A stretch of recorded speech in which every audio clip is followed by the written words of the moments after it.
Time for MacBreak Weekly. Prices go up. We'll talk about why and what didn't go up, because not everything costs more in the Apple Store. We'll also talk about why Apple updated all of the OSs and the big Tata leaks.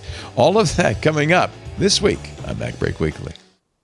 This episode is brought to you by Black Hat USA. If you listen to this show, you go deep on the technical detail. Well, so does Black Hat. For nearly 3 decades, it's been where the security industry's most rigorous research gets presented and pressure tested. More than 100 hands-on trainings taught by practitioners who've actually deployed in live environments, not lecturers reading from slides. And hundreds of peer-reviewed briefings that go well past the overview into the real work across the 4 areas defining security right now: AI and autonomous threats, cyber conflict, systemic resilience, and identity. This year, Black Hat's Briefings Pass includes all keynotes and main stage access, plus business hall entry.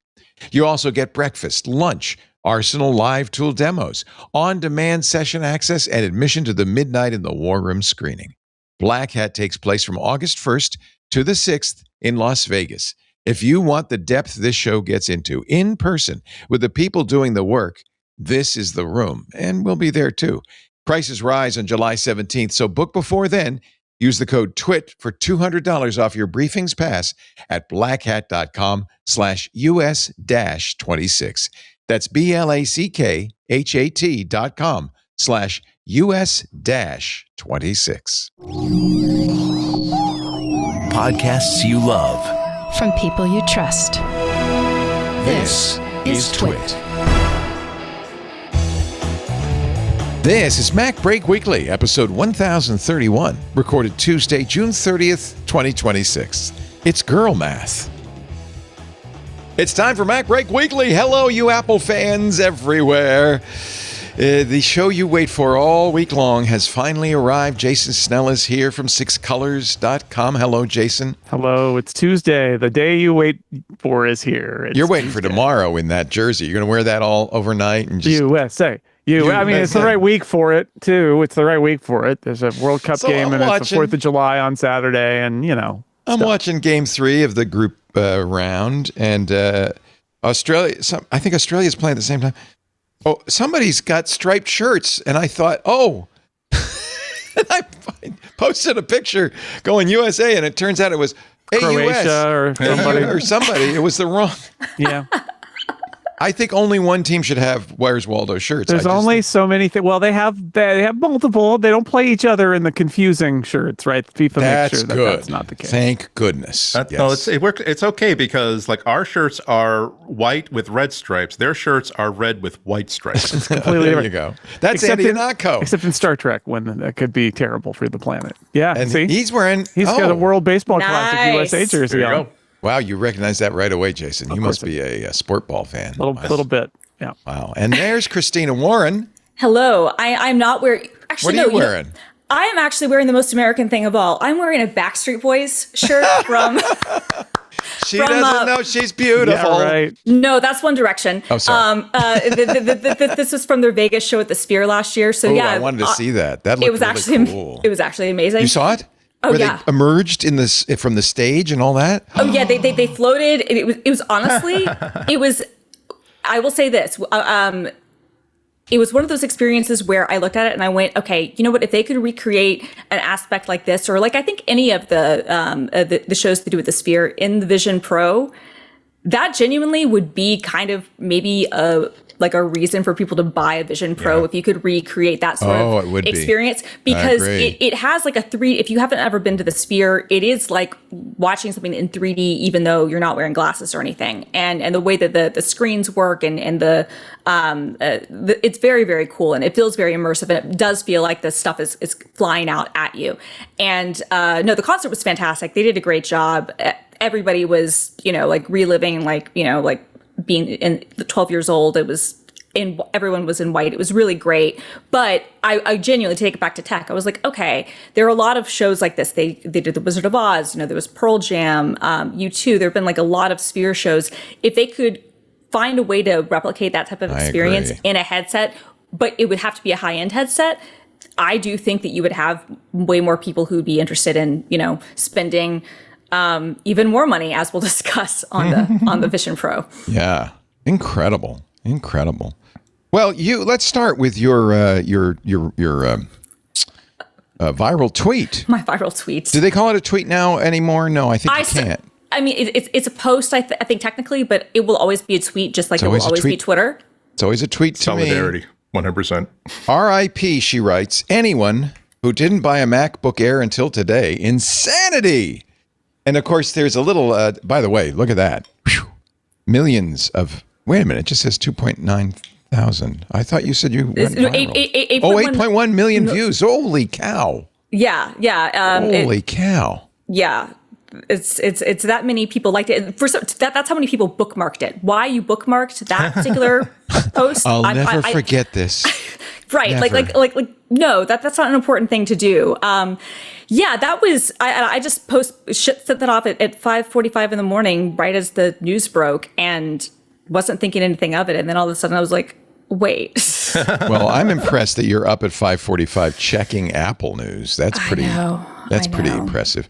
So it was a big story on, what is that, the 25th? So it was, we kind of had 5 days to get used to it now, but Apple raised the prices. You predicted this. I think it was you, Andy, who said the fact that Tim Cook mentioned this in the Wall Street Journal a day or two earlier, maybe it was Mark Gurman, means it's going to happen sooner than later. I thought this was the beginning of a long, slow campaign to get ready for the fall, but no. I have to say that I was very surprised that it was literally 1 week later, prices not just went up, but went up on old everything. Stuff and hugely substantially, as in people now complaining that I thought I'd saved enough to buy X in August and now I have to save up some more. That really, really surprised me. You actually were the bellwether for this because you bought your MacBook Pro in the nick of time. I bought it like within an hour. It was posted at 5 p.m. and I bought my new MacBook like an hour within an hour later. A lot of people were rushing because it was Prime Day, and a lot of people were rushing to Amazon to get the remnant inventory.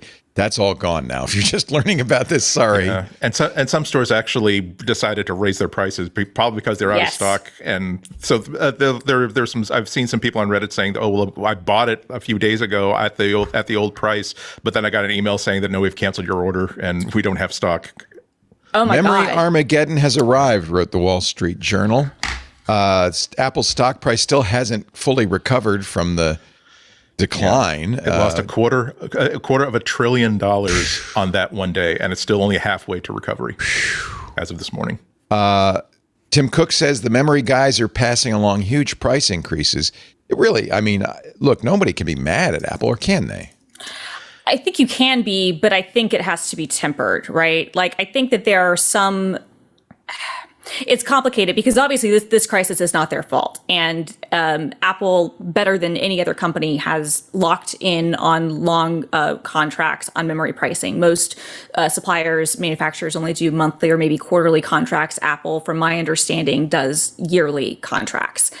And they have been able to do that because just of the sheer volume of components that they buy at once and that they can play hardball. So I think that's why, one of the reasons why they were able to maybe withstand things as long as they could. That said, when you look at where the pricing is and what it is subject to what it was before, I think there are some categories where you can go, okay, this feels commiserate with what your pricing is. And let's be clear, Apple has always had very high margins, and this is what distinguishes them from the other PC manufacturers, is that they have very, very high margins. That said, like I said, there are some product classes, and I'm sure we'll talk about this, this is setting them up for future releases and refreshes, as it were. But when I see a 4-year-old Apple TV going from $139 or $149 to $199 and $249, no, I'm so sorry. That is not defensible. And that to me is no one should buy that, right? Like, there's no universe where you as a consumer should buy an Apple TV at that price right now. It is 4 years old. with what replaces it, assuming we get a replacement in the fall, maybe that will be worth, $200 or $250, but the current stuff, no. I also think that the storage and RAM upgrade pricing that they're doing on the configure to order stuff it feels overly egregious even for the memory crisis that we're in. I'm just going to say that. Yeah, there's a lot of data we don't know about. You're absolutely right that this isn't coming out of the blue, and Apple's not the first one to have to make these sort of adjustments. But the thing is, we don't know what position Apple is in right now. For all we know, they're actually eating a lot more profit margin than they want to keep it as bearable as possible. But also, for all we know, they just simply said, we want to keep our margin exactly where it is. So we are not even going to suffer one more quarter about this. We are going to pass all of the expenses on to the consumer. So we don't know. I mean, the only reason there are lots of people to be mad at. Apple would be low on that list because now we're hearing from more analysts who are basically saying that I think Merrill Lynch was saying that we're not going to see any relief until at the end of 2027 at the earliest. I think Ming-Chi Kuo said that 2028 until we start to see some sort of relief. And when we even start to see stories about how Apple is they're perfectly happy to make new silicon with a 2 nanometer process, but the thing is it's all booked out, so they have to basically book a new process only because that hasn't been all sold out yet. It's really hard to know where we're going to find the bottom of this problem, and it's just going to keep reaching out its tendrils and hitting a lot of people right in the upgrade path. Do we blame AI for this? Yes. Oh, of course. Yeah. As usual. The default position is to blame AI. Yeah. Not me, AI. I'm talking about artificial intelligence. It is. I think, of course. I'm struck. I mean, you think about the inflationary period we've gone through and the fact that Apple really likes to have its prices be consistent. The result has been that Apple has essentially been allowing its products to become more affordable over time by holding the line on pricing. And clearly they reached that breaking point where they're like, we can't do that anymore, because they hate doing this from a consistency perspective. They hate it. But you know what they hate more is losing their big profit margins. And the truth is, a lot of the arguments I see about this are sort of like, well, they shouldn't do that. They should just eat the margins. It's like, well, I think they have been eating margins to a certain point. That they could have kept raising prices over the last 5 years and they haven't, but they are. I mean, all the people who make these decisions have Apple stock, and the stock market really likes the big margins, and that is part of Apple's deal and has always been part of Apple's deal, as the company has enormous margins on hardware. And they reached the point where they got to put everything up. I agree with Christina.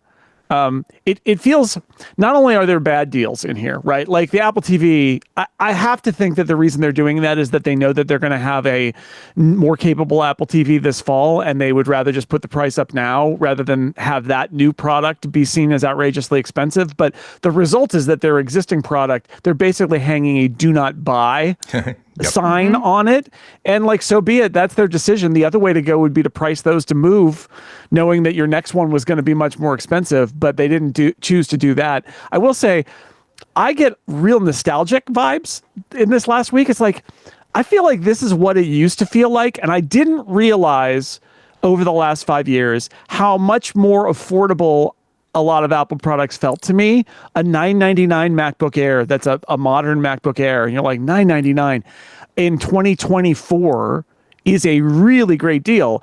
And I look at the prices today and I think, oh, this is how it felt in 2018, 2017, where everything Apple made was a little too expensive, but you winced and you bought it because, and I don't think we all noticed that over the last 5 years, they've tried to hold those prices as inflation has gone up, and they have become more affordable.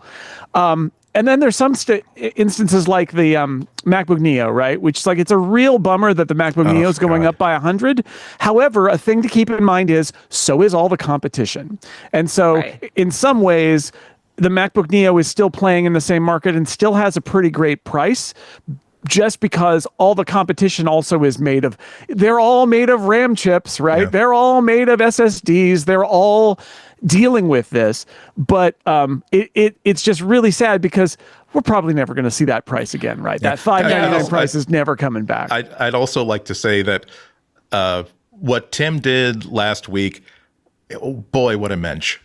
He would if he had not pre-announced, by the way, there's going to be big price increases coming 1 week before he knew there was going to be actual substantial prices coming.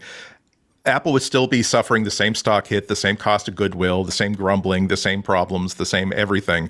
But a lot of people like myself would not have been able to get the device that they had budgeted for at the price they had budgeted for it.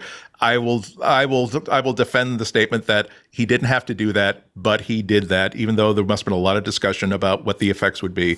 And he helped. I think he helped a lot of people, and I think that he should get credit for that. Micron's CEO, or actually Chief Business Officer, Sumit Sadana, blamed Apple. He said, this is from the Wall Street Journal, we told a couple of the customers who were being very aggressive with pricing, guess who at that time, this is not constructive. Micron's gross profits went negative during the last memory downturn. And he said, we blame Apple. Well, he didn't say Apple. We blame those aggressive people. A lot of the industry investments got shut down in 2023 because of really poor pricing and really poor margins.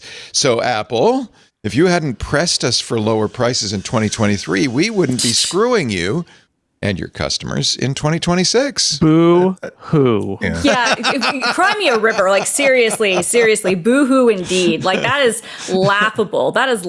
Like, okay, it's Apple's fault that you didn't reinvest in your business. I mean, there's some truth to the fact that, like, memory... Well, they said they couldn't because they weren't making any money. Okay, BS. That's BS. Like, the nature of memory is that it is cyclical. This happens to be a very projected, like, boom market that we've never seen before. And that's why Micron is making 85% profit margins, even though they're selling the same amount of capacity. So Congratulations.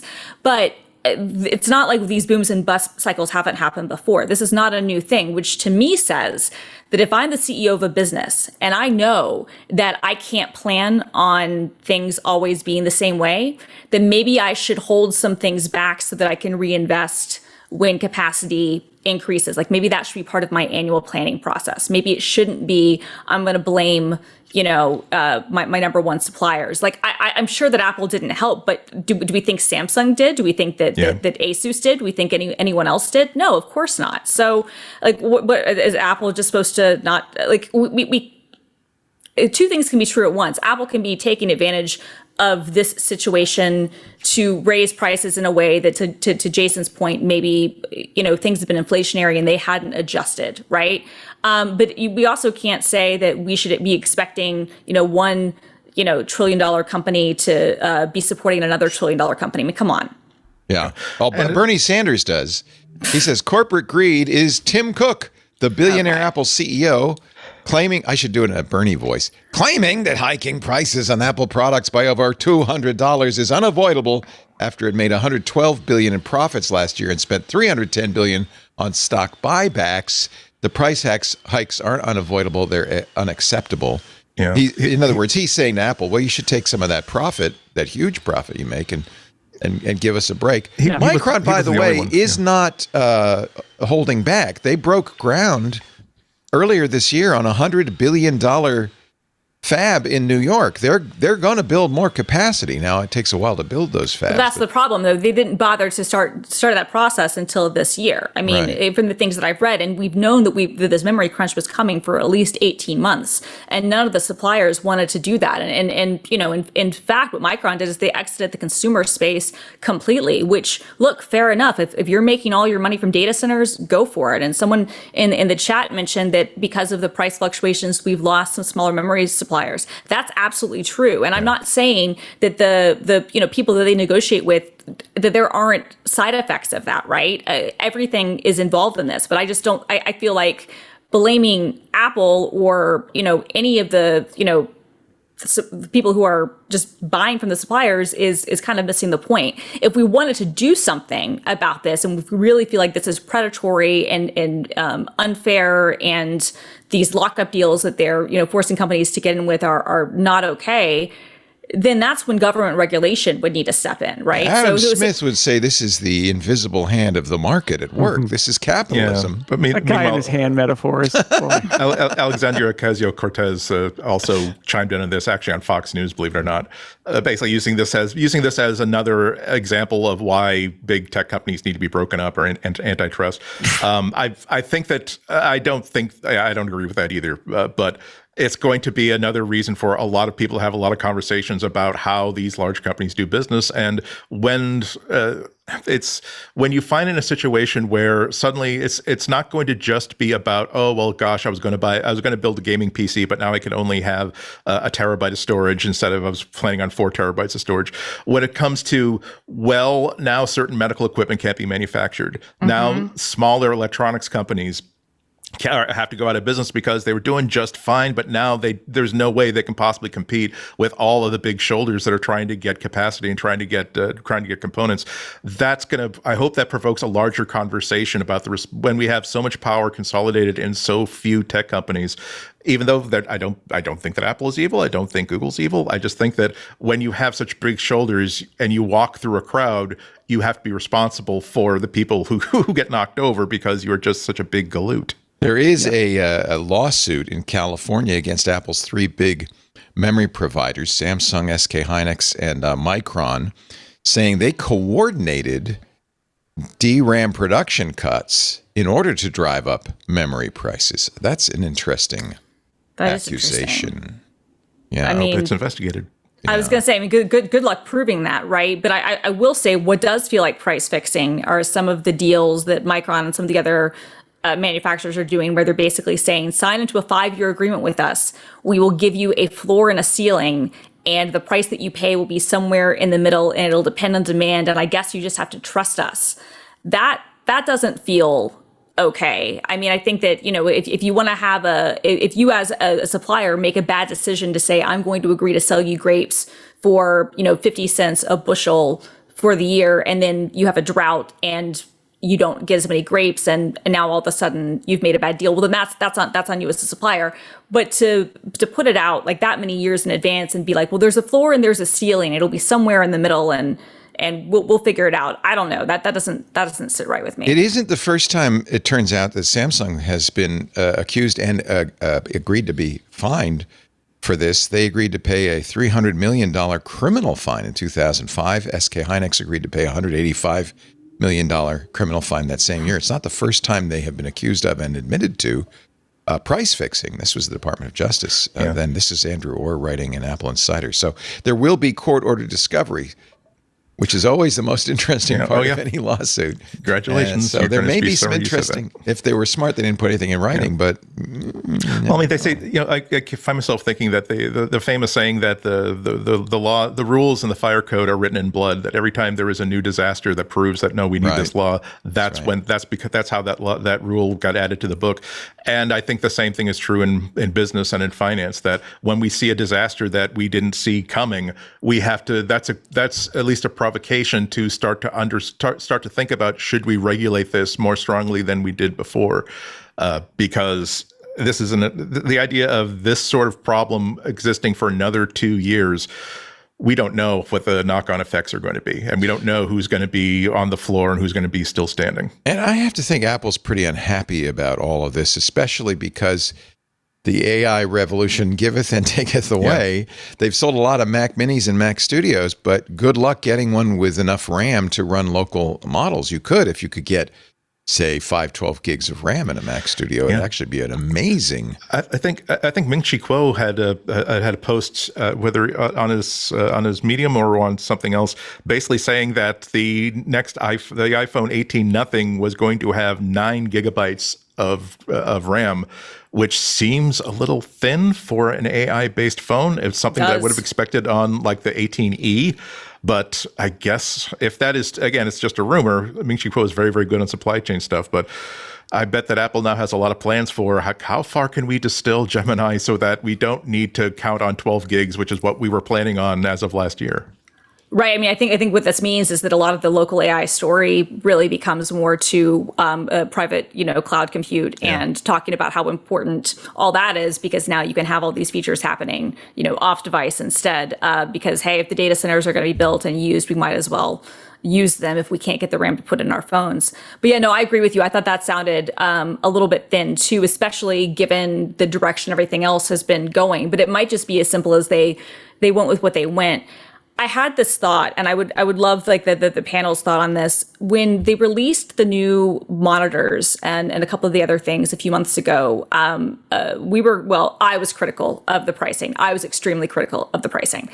I'm now wondering if that was already Apple already feeling what the RAM pricing was at that moment for those products that they weren't locked into, and was priced around that, so that's why the new Studio Display is the same price as the old one, even though it's not really any better, and then the replacement for the Pro Display is, what is it? Is it $3,200? It's a ridiculous price, and I would still argue that you don't need that much RAM in the monitors anyway. You could probably do better putting it in some of your other products, but I wonder if maybe that was already where we were seeing directionally where this was going to go.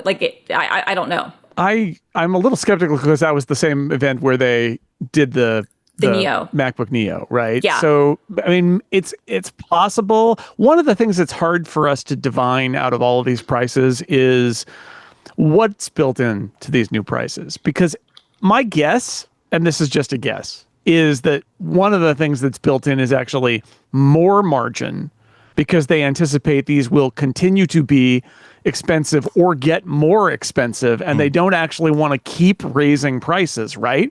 So it's possible that one of the reasons these went up so much is not because Apple is trying to get back to level, but that Apple is actually trying to get ahead a little bit so that they don't do this again in 6 months. Because I think we got to come back to it again.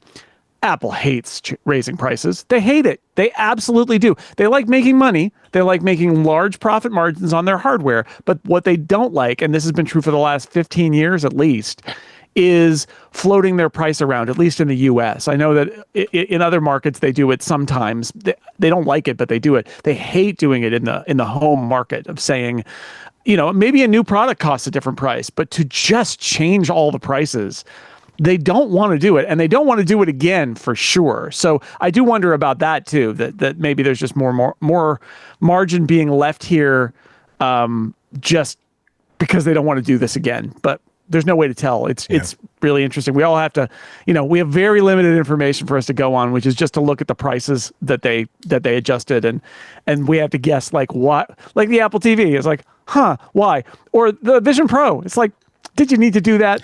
Okay.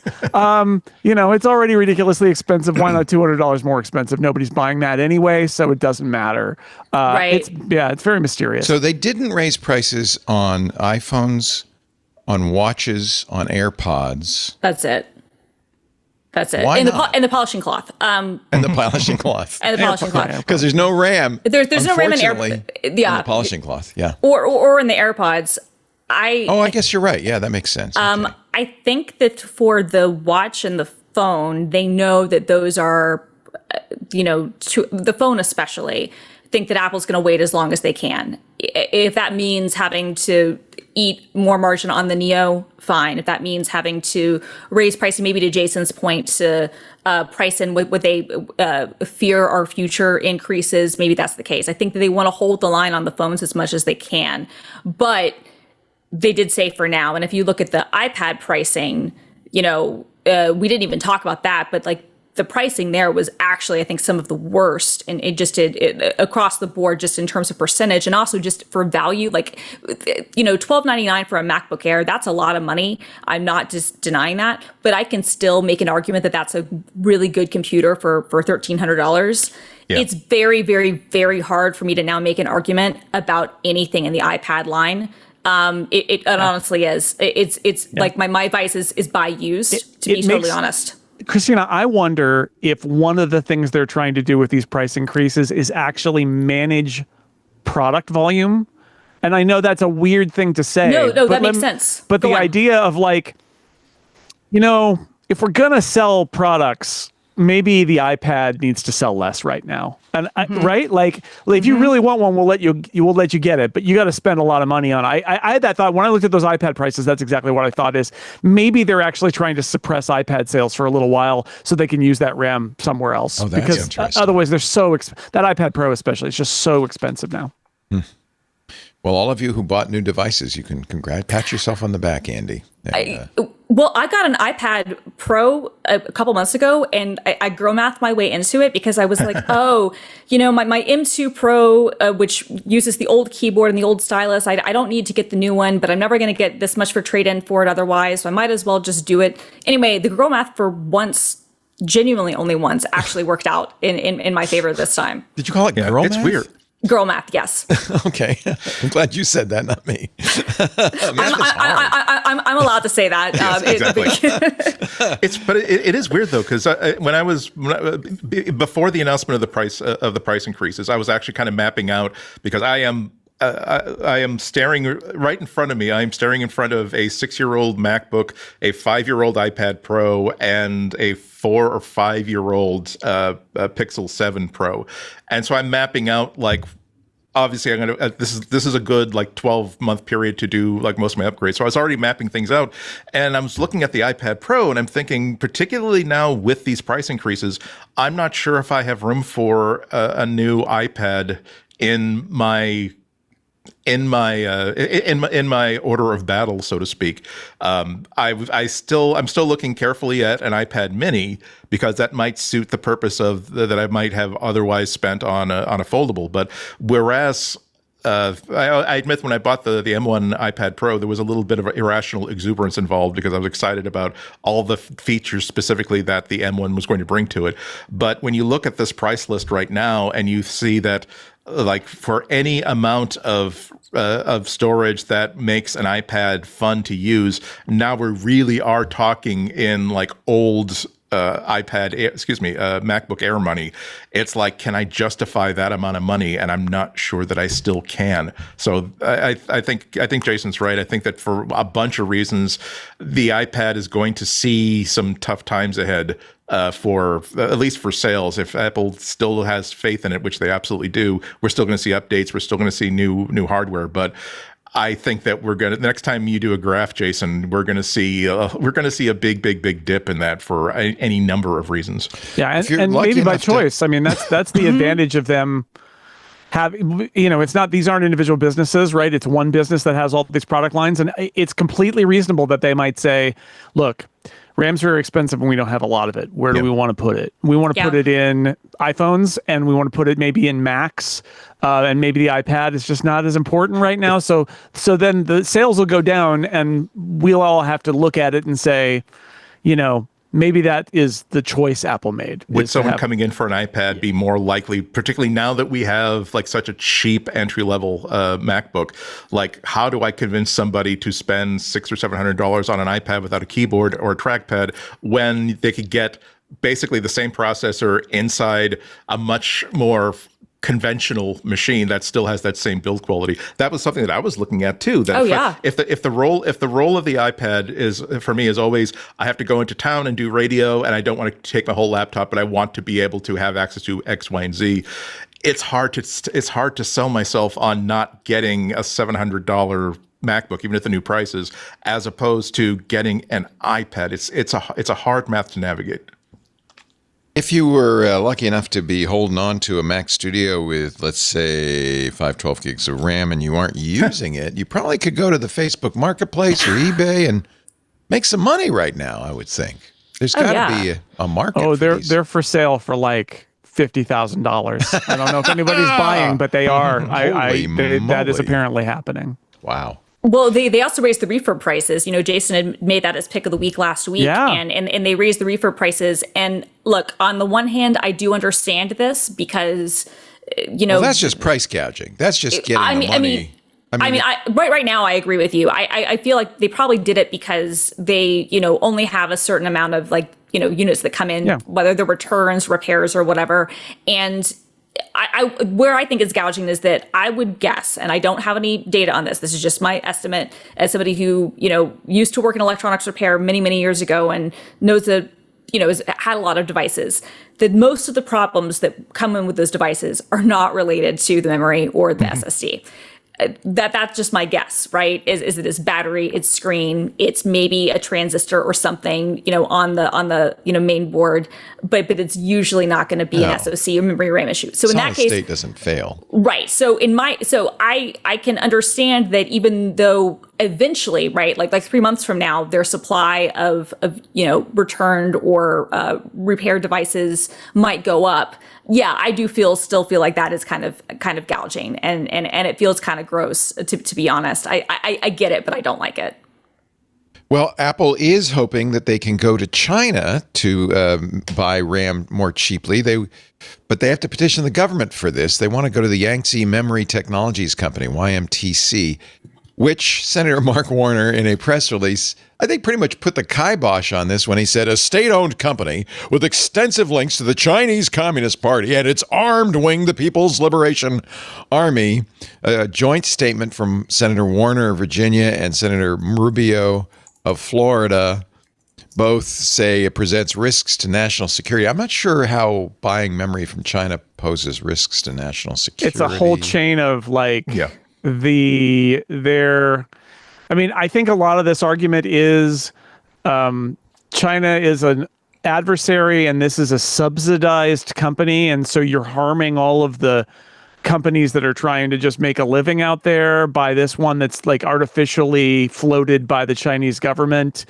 They did this once before in 2022 and it worked, and it's going to work again. Yeah. Maybe, although I don't know. I mean, clearly the transaction that Tim Cook wants from Donald Trump is we're going to agree to do a bunch of Intel stuff in America, but in the meantime, during this emergency, let us buy RAM from these guys in China because they've got it, and it will allow us to have more free-flowing RAM. And it's very funny though, because that previous kibosh that was put on this, they were just going to sell the products using that RAM in China. Yep. And even then, so it's really about giving money to China. No. It's like you're giving money to the Chinese government, and you're also, those are sales that potentially could have gotten to a company that is not funded by the Chinese government. You're weakening all the other companies by, it's that argument too. You're weakening other companies because this is an artificially created company. You can't give money to Micron.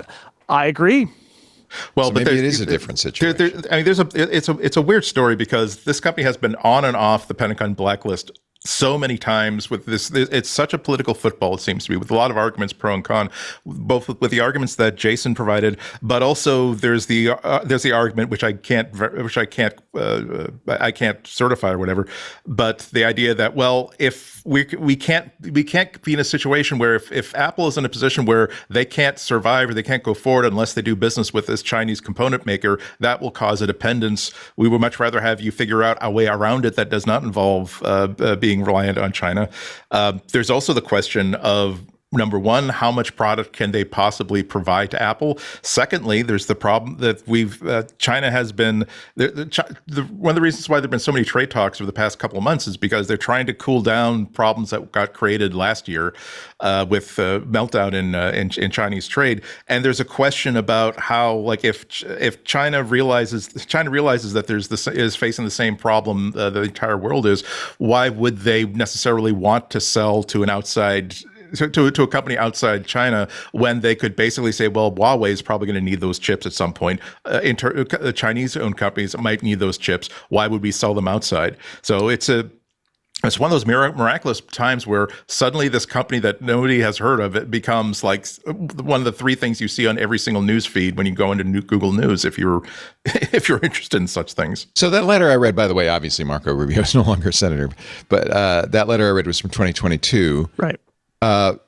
Interestingly, according to the Financial Times, Apple is not barred from buying chips from Chinese chip memory makers, but the companies CXMT and YMTC that they want to buy are on the Chinese military company blacklist. They could be, but they are not on, which is weird, the entity list. The White House said to the Commerce Department, hold off on those export controls because we're negotiating with China. So I'm not sure why Apple I mean, I think technically Apple could. Mostly, I think what the report says is that Apple is essentially saying, "Promise me that you're not going to put this company on the blacklist, and we won't have to cancel all these contracts that we're so desperately trying to put together." And the Financial Times does point out that, as in 2022, Congress would probably object strongly if the administration did say. But again, Trump is so transactional that if he feels like the deal that he's making with Tim Cook is Intel, and this was, I thought, transparent last week, was Intel investment will make chips in America in the future now help us out of our memory problem by letting us use these Chinese chip suppliers.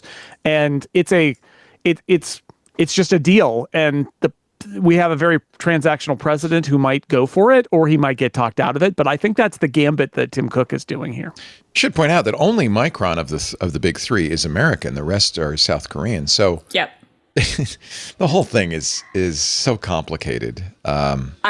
I was saying to someone, to a friend last week when we were talking about this, I said, whatever part of the, Samsung Schaiball is owner of the memory division, like that member of the family has to be so excited right now that they get to lord this over the faces of all the family members in like the mobile division or the TV division or anywhere else. If you've never dived into the insanity that is like the Schaiball system in general, but also the Samsung family in specific, that's a really fun rabbit hole. They're a karetsu, right? Is that the word that we use? That's the Japanese word for these mega conglomerates. Schaiball is the word that they use. That's in the Korea. Korean word. Okay. That's the Korean word. Schaiball. Yeah. Schaiball. All right, we're going to take a break. Enough of pricing, enough of the depression. We'll talk about other things, including big Tata leaks. So I know you're going to want to stay tuned for that. This is MacBreak Weekly with Christina Warren, Jason Snell, and Andy Anako. And yes, I'm Leo Laporte, and I apologize in advance. This episode of MacBreak Weekly brought to you by Ethos. Ethos makes getting life insurance fast and easy. 100% online. You can get a quote in seconds. You can apply in minutes and get the same day coverage. There's no medical exam. You just answer a few simple health questions. And you can get up to $3 million in coverage. Some policies as low as $30 a month. And you'll get your lowest rate from their network of trusted carriers. I remember when my kids were born, it was one of the first things I did. Because now suddenly I had responsibilities. I got life insurance. You should too. Take 10 minutes to get covered today with life insurance through Ethos. Get your free quote at ethos.com/MacBreak. That's ethos.com/MacBreak. Application times may vary. Rates may vary. Thank you, Ethos, for supporting MacBreak Weekly. And you support us when you go to that address, ethos.com/MacBreak. Well, even though we're on the verge of iOS 27 and macOS Golden Gate and all of that, well, I guess not quite on the verge. Apple has continued to release updates, big updates, and these are security updates. Came out, I think, today for 26.5.2. Yesterday, I think. Yesterday, macOS, iOS, iPadOS. Apparently dozens of security bugs. I'm wondering if this has something to do with Mythos and the new AI security finding tools. Yeah. WebKit vulnerabilities, big time. That's a problem because, of course, WebKit is what you use to get online in iOS, and some of you are using in macOS to get online. So I talked to Apple about this. You did? Nice. I did. Morning. And I can say I talked to them. And I can say Apple says. So I talked to them about this. This is an interesting update because what happened is these are the security features that are in the 26.6 beta, which came out in late May. And one of the interesting things about this AI era is that once the first beta is out with the fixes, people can analyze them instantly, including good guys and bad guys. And so that gives them a hint about what bugs are being fixed but not yet fixed.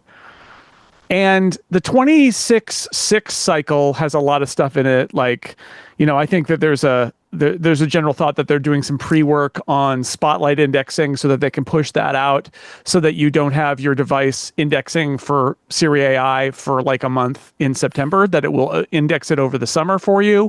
And then when you upgrade, you'll just get it. That's what I hear through the grapevine anyway. Anyway, that cycle continues. That 26.6 appears to not be imminent because what they decided to do was roll all those features in now about a month later into a 26.5.2 update. So this is I think unique, and it's not necessarily a new policy, but it's a thing that I think they didn't want to wait any longer, and they felt like they had a month with it in the betas to discover if there were any issues with their fixes. And essentially, I get the sense that the security people were ready to ship, and 26.6 isn't. So they shipped those security updates in 26 or 25.5.2. Also, they told me, like, yeah, Apple uses frontier models to look for bugs. They absolutely do. So it's both sides, right? But they absolutely do that, and they find them.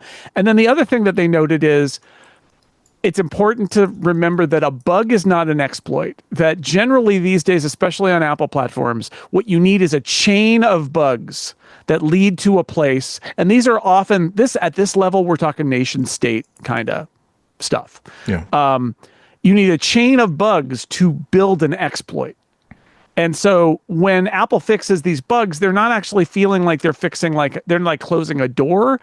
It's more that they're reducing the attack surface. They're reducing the probability, because you need to have the more bugs there are, the more likelihood there is that a chain can be constructed to create an exploit.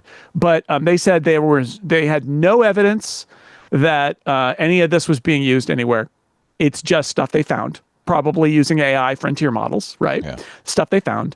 And then some of it also stuff that was reported by people on the outside, and then their post about it cites all the CVE codes and all of that. So you can give those people their bounties and their credits and all of those things too. But also I suspect a lot of things they don't list in that document because they don't want anybody to know what they fixed. They found it, they fixed it.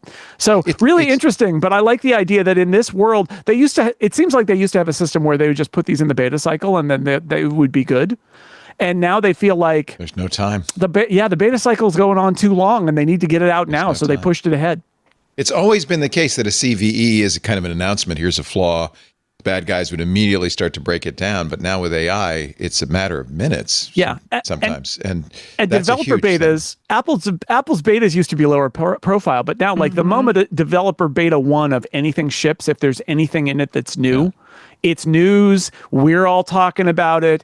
And it starts the clock for people to analyze the code changes as well. So like everything's moving faster right now, for at least for security stuff. Like the other stuff they're working on in 26.6, like take your time, right? It's fine, but they don't want to wait. Clearly they don't want to wait longer because it's been about a month since those came out in the developer preview. So I should also point out, we've talked about this before on Security Now, that one of the features of Mythos, that model that Anthropic put out, was held back, is now, by the way, been re-released by the Trump administration to companies only.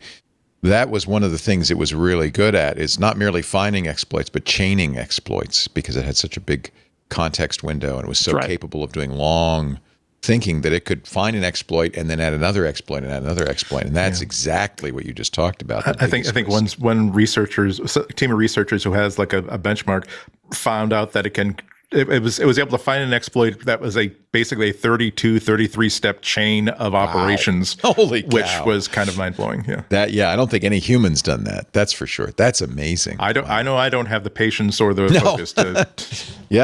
Yeah, Mythos will work all night. I think Fable will be re-released soon as well. I think that the Trump administration is starting to work their way up to that. So that means it'll be in the hands of others as well. So I think Apple's probably wise to be proactive, and you would probably be wise to apply these updates as quickly as your little. Yes, Apple strongly suggests that you keep up to date, and that's the best way to keep your devices secure is to install your software updates. Install the updates. You know, it's funny, Microsoft just made a change in its update system that lets people put off updates. And I thought, I don't know if you really want to encourage that. In business especially, people like to say, well, we don't want to make an update that's going to break any mission critical applications. And yet these days, those updates are more important than ever before. Tata, which is the Indian company that does iPhone assembly in India, was breached. 630 gigabytes of data were stolen. Some of that data, Apple data, and some of it might have been leaked yesterday. Videos are being circulated on X depicting an iPhone 18 Pro undergoing drop testing. Yeah. 24 hours later, those videos started to disappear from X. And in fact, EvLeaks, which Evan Blass says is not his channel. I don't know. Evan Blass is a leaker. He had EvLeaks, but I guess he says he since he's retired, somebody else took the account. I don't know if I buy that, but anyway, he says, I don't have anything to do with it, but that account, for the first time, has now been blocked on X because it was releasing stuff from the Tata breach or something Apple didn't like. It's interesting how much power Apple has. Reuters reported, I think, last week that it already appeared on the dark web.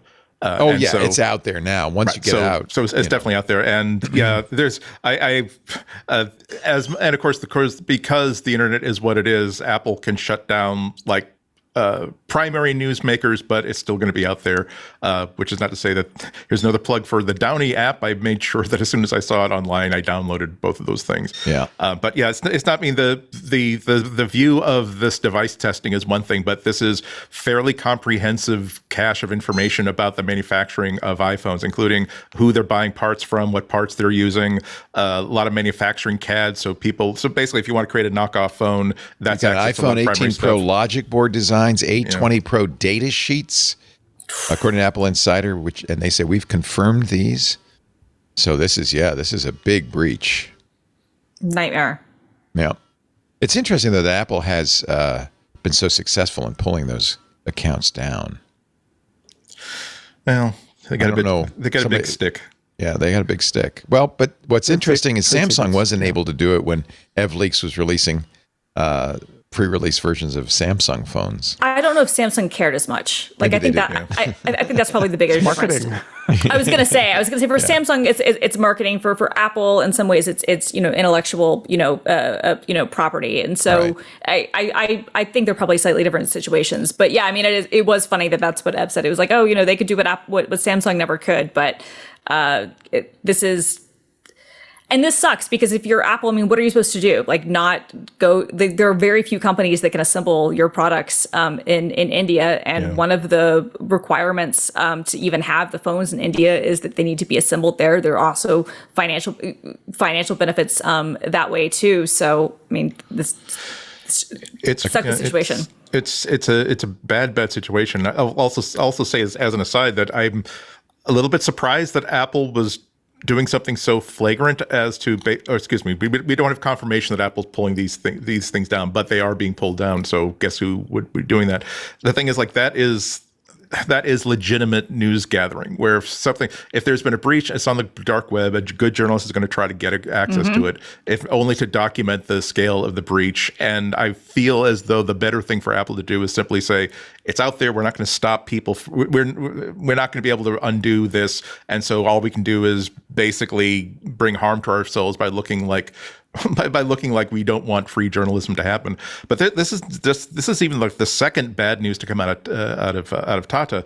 Reuters reported a couple of weeks ago that Indian pollution regulators were charging Tata with wastewater discharge from a components factory with contaminated groundwater for nearby farms, and the agency warned of a forced shutdown unless Tata gives a satisfactory explanation.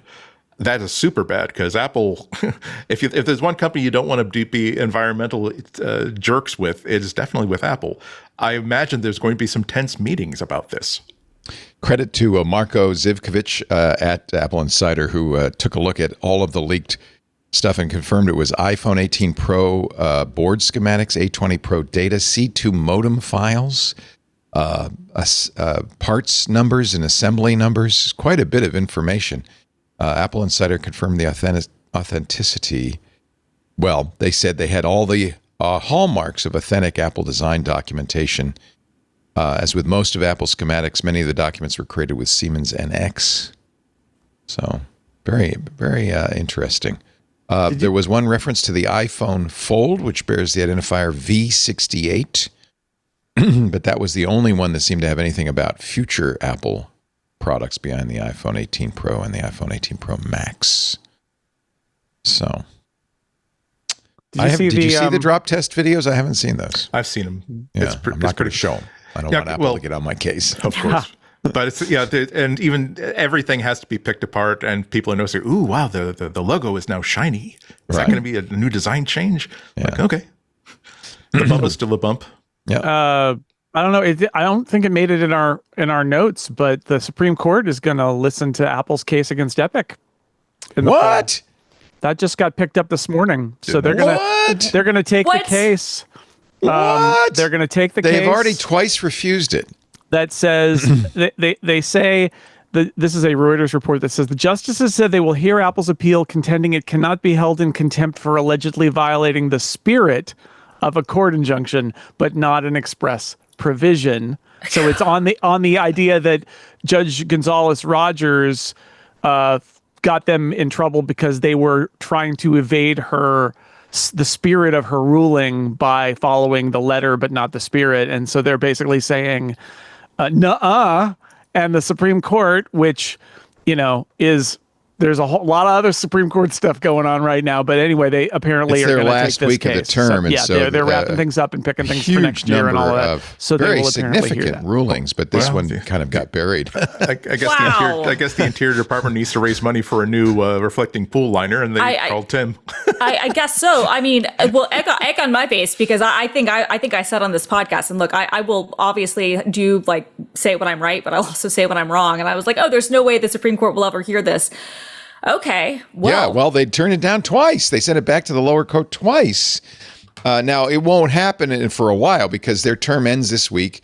Right. They resume in October, so they won't be able to hear that case until next time. They'll hear it in the fall. It'll be a year. It'll be a year before we'll know. But that's incredible. I mean, I guess the novelty aspect of this is interesting. But you know what? Okay, I will say this. Whatever lawyers are on that team, and I assume it's in-house counsel, but if they're external, whatever, they deserve some of this RAM money, right? Like give them a Mac Studio. Apple said this is an important question of law, and we are pleased the Supreme Court will hear our case. Yeah, I think they do use external counsel for stuff like this. So. Then that external counsel, please gift them with some stuff. Use Morrison and Forrester, I think. Anyway, yeah, they're using Morrison and Forrester, a great law firm with the actual domain mofo.com. Oh, you're kidding. They're amazing. My sister-in-law interned for them like 20 years ago, and that is amazing. Mofo.com, amazing. Yeah. It. So, but that's. I mean, look, a lot of these cases. I would take a job there just to get the email. The email address, right? So, a lot of these cases are about very detailed, nerdy aspects of the law, and so in this case, it does seem like the question is going to be, if you play this Apple game that they're so good at, where they follow it to the letter, but they don't give they don't give an inch, and then the judge is like, that is not what I meant. Is that contempt? Or does she need to give a more direct order at that point? Because what she did was found them in contempt, and that kind of unraveled this case. And so my guess is that that's what the argument is going to be all about. So it wouldn't necessarily change anything. No. It's really whether they were in contempt or not. In fact, it might just remand it back to Gonzalez Rogers to give a more specific order for Apple to follow. Yeah. But that's what they've done. She found in contempt, before. which she was like this. Then a bunch of your stuff is in abeyance, and I'm going to tell you what to do. Right. And they're like, you can't tell us what to do. We followed the rules. And she's like, yeah, but you're in contempt, so I'm just forget about it. And so their argument is that she can't do that. So it's probably not going to change the world, but it is Apple and Epic making cases at the Supreme Court. That'll be fun to see. Is also hoping that it has more impact than just the contempt ruling. They've argued that the injunction should not be applied to developers beyond Epic Games. The justice's order indicated the court would not take up that question. I'm looking at the Reuters article. Right. Apple said regulators around the world are watching this case to determine what commission rate Apple may charge. No, that didn't work. I'm not sure that's the case. That's not the case. It's just about contempt. Yeah, this is about the contempt issue, which that's an interesting legal question, right? Like that I think I can understand why that would be maybe an interesting thing for the court to look upon. But I think Jason's right. I don't think that this changes the material outcome of this one way or another, especially since they refuse to hear it on the term that would actually have an impact on any of us out here. The UK is also considering App Store rules. They want to copy the EU's App Store rules, so Apple isn't out of the out of the woods at all by any means around the world. The UK Competition and Markets Authority proposed that the UK adopt more of the EU's positions, specifically allow developers to steer customers to alternative stores and payment systems, and to open the NFC to rivals to Apple's wallet. Apple, of course, said, well, that's a security problem. It could open the door to scams, bait and switch tactics, and the circumvention of parental controls, which, by the way, the UK is very much into. So that's targeted to the CMA, I think. Google reports it's already taking steps to comply in the Android Play Store. CMA says, well, we'll take a look at what Google's been doing. So that it isn't over. It isn't over there. I should point out, Apple's done some really nice work. We mentioned this after WWDC and their parental controls. But there is a study that came out, and Gadget has a story, that says half of social media child safety features don't work. Now, these are the ones that are on the apps, Instagram, TikTok, and Snapchat and YouTube. This is a study by Heat Initiative and Cyber Safety Research Center, tested 86 features on those 4 platforms. Each of the social media platforms had a failure rate of at least 50% when it came to advertised protective features. Well, I might argue why Apple needs to be responsible for this. Of course, I guess on the apps, it's going to be up to the apps. Apple can only say, well, this person is in this age group, and the app has to be responsible. A Meta spokesperson told Engadget, teens are seeing less sensitive content and experiencing less unwanted contact and spending less time on Instagram at night thanks to their teen accounts. That's very vague. Well, a lot less, a little less, we don't know. Just less. Just a little less. I wonder if a partial answer to this is not so much ordering these platforms what to do, so much as you have to give us regular reports that can be auditable. There you so go. That we can at least see and hold you accountable for like what you're doing, and it becomes a part of public record. That's a good idea. All right, let's take a little break. We have some rumors and some other things to talk about, including a rumor about Tay and Travis. Is there a name for that couple? Are they Trate? No, it's Tavis. It's Tavis. It's Tavis, and it's terrible. It's a terrible, terrible portmanteau, but it's Tavis. You gotta have one. You gotta have one. Is there like a conclave of influencers, and when there's pink smoke from the smokestack, we've decided what the portmanteau is going to be? Yeah, it's called Stan Twitter, and it's basically whichever one takes off first, and then that's what it becomes. All right, we'll talk about Tavis in just a little bit. You're watching MacBreak. See, we keep you up on all the important stories. MacBreak Weekly with Christina Warren, Jason Snell, and Andy Anako. Our show today brought to you by CacheFly. CacheFly is our CDN, our content delivery network. They've kept our content moving practically since the very beginning. Every stream, every download, every on-demand episode. You may not know it, but they're quietly doing the heavy lifting behind the scenes. CacheFly's been around for more than 2 decades, but I love this about them. They're anything but static. They don't rest in their laurels. Here are some things you might want to know if you're evaluating CDN options for your infrastructure. Game downloads are up to 158% faster than competing providers. Sub-second video start times. This is very important to us on any device at scale, because we don't want you to go to our site and suddenly say, well, I got to wait 3 seconds for that video to start. I know you'll leave. You don't have to worry with CacheFly. Now, this we don't do, but if you're interested in software delivery, rock solid software delivery, even on chaotic launch days, live streaming to millions of concurrent users without breaking a sweat, and CacheFly is always adding new features. They now have advanced analytics for deep CDN visibility in the portal, or you can attach it to your observability stack. They've got edge control for programmatic request and response handling at the edge. Terraform integration to manage CDN resources as code. CacheFly is built by engineers for engineers, and that's really the cool thing about CacheFly. In fact, that's one of the coolest things about CacheFly's support, and I know our CTO will tell you this. It's great support 24/7, engineer to engineer, so you really get the information you need. Not that we've ever really needed any support. They're so reliable with more than 75 points of presence across 6 continents. That means we are closer to you no matter where you're listening in the world. Over 5,000 customers. Get this, a 100% uptime SLA, 100%, and 24/7 engineer-to-engineer support. I mentioned that. Enjoy flexible billing and no strong-arm contracts. CashFly is the CDN built for your business. Learn how you can get your first month free at cashfly.com/twit. How many times have you heard me say it? Bandwidth for MacBreak Weekly is provided by CashFly at CACHEFLY.com/twit. Thank you, CashFly. Let's talk about some rumors. I was a little disappointed.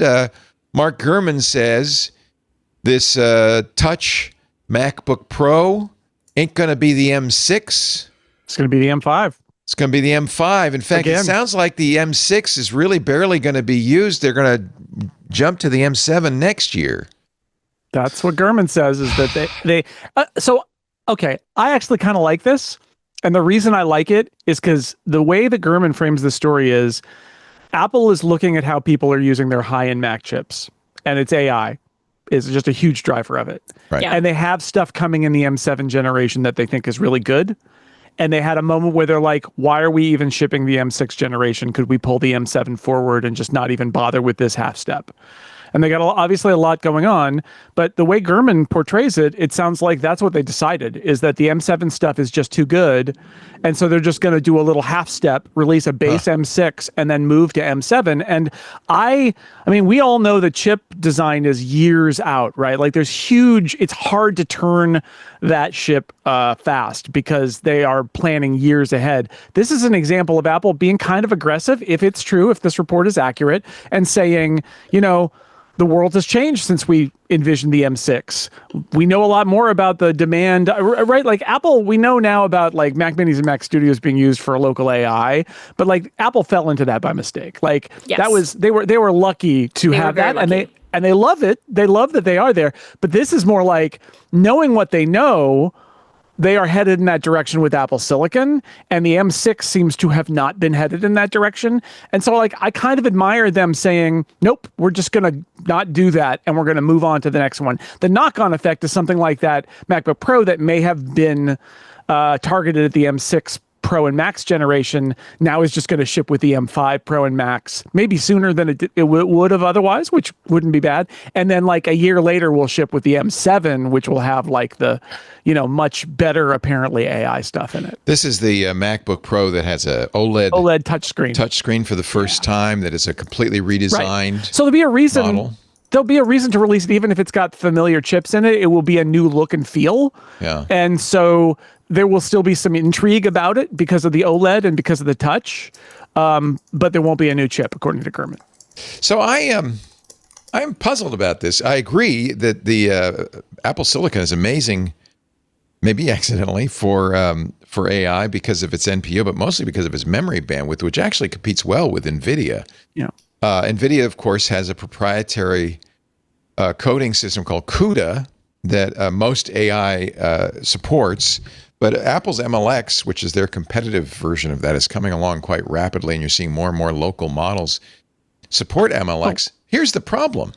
You can't run a local model in 64 gigs of RAM. Well, you can, but it's not going to be a very good one. Right. So Apple's going to release these chips, but I mean, right now, the biggest Mac Studio you can buy is 96 gigs of RAM. That, I think for most people, that's not, if they could sell a 256 gig RAM or even better, a 512 gig RAM M7 with the kind of bandwidth they're offering, we'll see. That would be competitive with CUDA. That would be competitive with NVIDIA. They have, I mean, at WWDC, I saw them do that, the 4 Mac Studio cluster where they took 4 256 RAM Mac Studios and you connect them via Thunderbolt, and then you've got a terabyte of accessible memory. There's actually a protocol to do memory sharing across them, and that's the way they're kind of approaching this, is you can stack them that way. Now, that layout, first off, you can't buy those now. And second, if you could buy them, those 4 little Mac Studios together, I don't know how many tens of thousands of dollars it would cost, but it's many. But they're going down that path. And I should mention, they haven't shipped it yet, and this is one of the reasons why, but like there's going to be M5 Mac Mini and Mac Studio, and according to Gurman, an M5 Ultra, I think early, maybe next year. of Mac Studio. So there is another generation of M5 generation Mac Mini and Mac Studio that are coming. And then these will then follow maybe end of next year or early the following year as the M7 generation. That's the plan.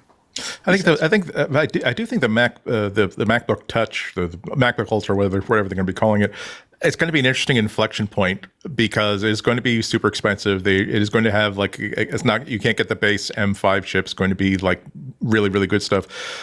But you have to, I keep wondering what they're going to do with the touch screen.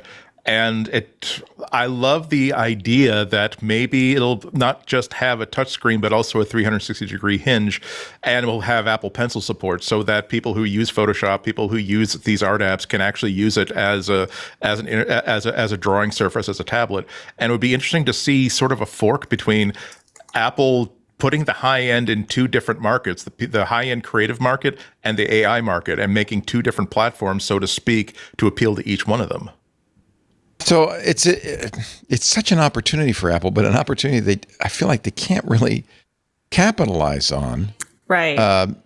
Because of the Fable rug pull, when the Trump administration killed the most powerful model out there right now, a couple of weeks ago, there's been a lot of people looking at local models and a lot of interest in local models. There are two Chinese models, actually three Chinese models that are quite good. There's DeepSeek, there's Qwen, there's the one I really like, which is GLM 5.2. But in order to run GLM 5.2 locally, it's open weights, so you could. It's on Hugging Face.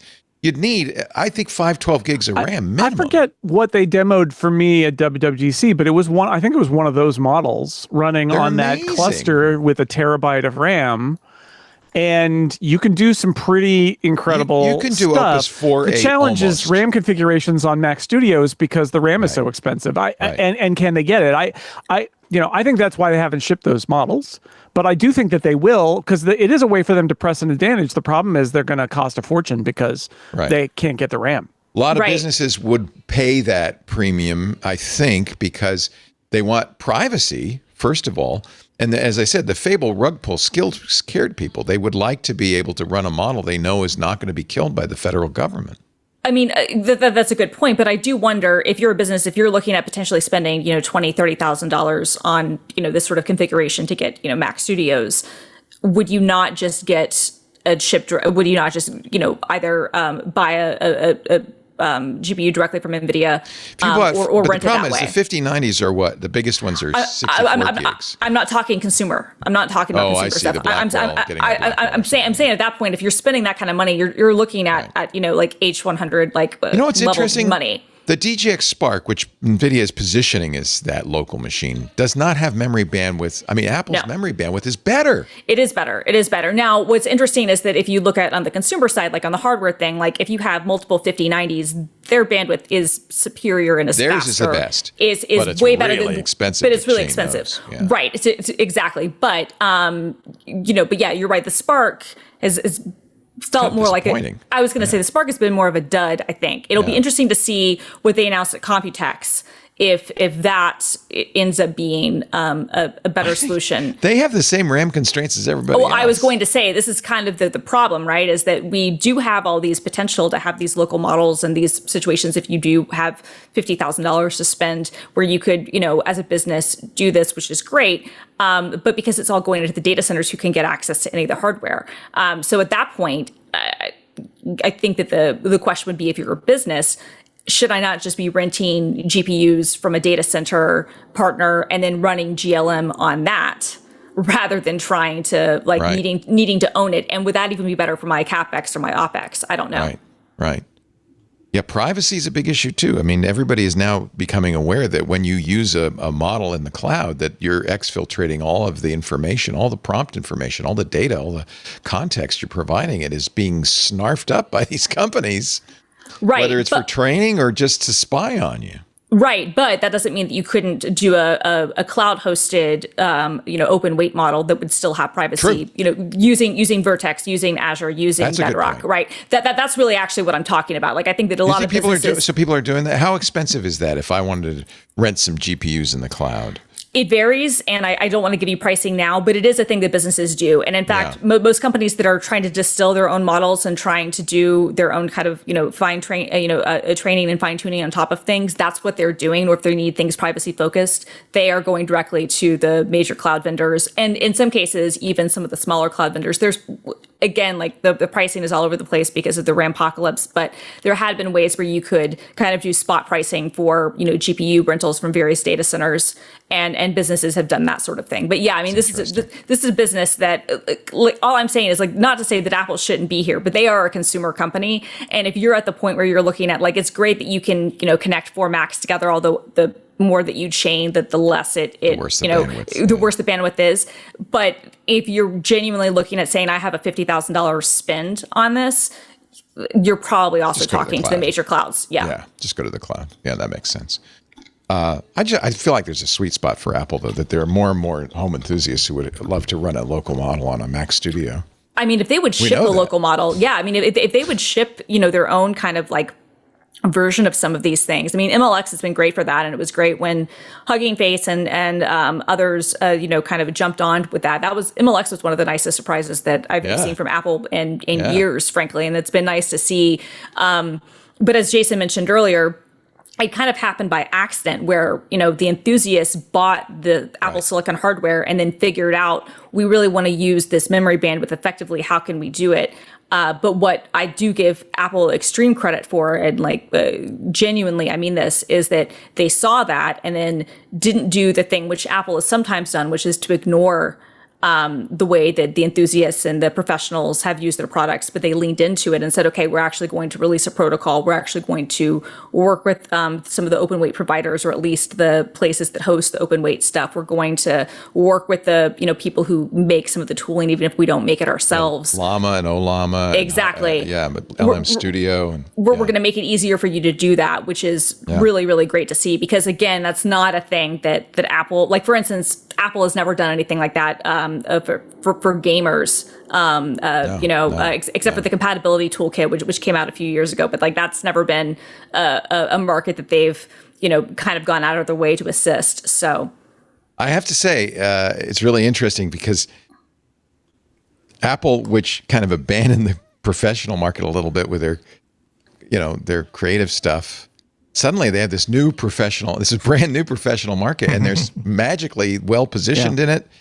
It's a real opportunity for them. And now this RAM crisis, and it's going to be hard to execute. It's very interesting. It is. I mean, it's going to be hard for everybody, but it definitely is going to be hard for them. But such an opportunity. They're leaning into, they're leaning into LM Studio hard, as a third party provider of this. And that's going to be the one that's wired up to having that MLX cluster of the Thunderbolt cluster of, you don't have to do 4, you could do 2 or whatever. And I talked to somebody at WWDC who said, we don't mind using AI, but none of my code is ever going to leave my office. And it's like, those are the kind of people for whom products like this are actually better, because then it's your LM cluster is in, it's a local cluster. I want to. Just your employees have it. Yeah. I want to, but I can't, because I'm lucky I brought, like you, Christina, the 128 gigabyte framework. Yeah, I was going to say, gosh, I can run Quen on that, but that's about it. I can't run GLM locally. I was going to say, I can't do GLM. And GLM is one of those that I've played with it, but I've only been able to do it. I love GLM. I bought a subscription system. I was going to say, I've tried it on that, and I've had to use it running off of cloud stuff. But yeah, GLM is great. And I do wish that no, I don't. I say this. I'm like, I wish I'd bought like a 512 Mac Studio. No, I don't. No, I don't. Yeah. No. But I got to say that, like, most of my AI, all my AI work is with models in the cloud. I haven't really played with OpenClaw or anything like that.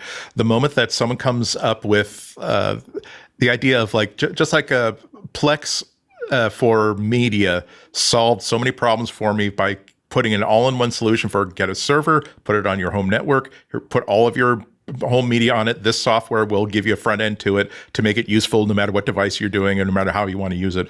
The moment that someone makes something like that for AI, where get a server on your home network that you can put it'll run all models locally. You can put, if this AI will get all of the inference that it needs from your day-to-day experiences, you will be able to own all of this knowledge that this AI knows. You won't have to keep hopping from one model to another or one provider to another, and it will be able to project this AI tools and AI presence to whatever you're doing, wherever you are. That's going to get my full and immediate attention as soon as I realize it's not going to be cleaning out my bank account or destroying all my photos. My agent has started its own blog, but it's kind of interesting. Is it getting more hits than you? It's much more interesting than mine, I have to say. I told it, hey, anytime you feel like it, I'm not going to tell you to do it. I'm not going to tell you what to talk about, but if you feel like it and you got some free time, go ahead. Right? It's put 2 posts up. Both of them are very weird. It's kind of interesting. I don't know. It's silly. Fellow patriots, our precious freedoms have never been more under assault. It's more kind of philosophical. It's just weird. I don't know. I don't know what to say about it. I read today's post and I really liked it. I thought, wow, this is really interesting. It's a little long, but I'm not telling it what not to do, so it's going to get to do whatever it wants. Anyway, let's talk about something more interesting to real people, which is Siri AI coming soon to an iPhone near you. According to 9to5Mac, the Siri AI app on iOS 27 will let you easily switch between Siri and ChatGPT. Now, maybe Jason, if you're using the new iOS 27, you can explain what that means. Well, I think there's a drop. There's a drop down that lets you go, and then you're just using the ChatGPT gateway. So this is in the Siri app? Yeah, that's okay. I think what that story says. Okay, so that's kind of interesting. I'm not sure.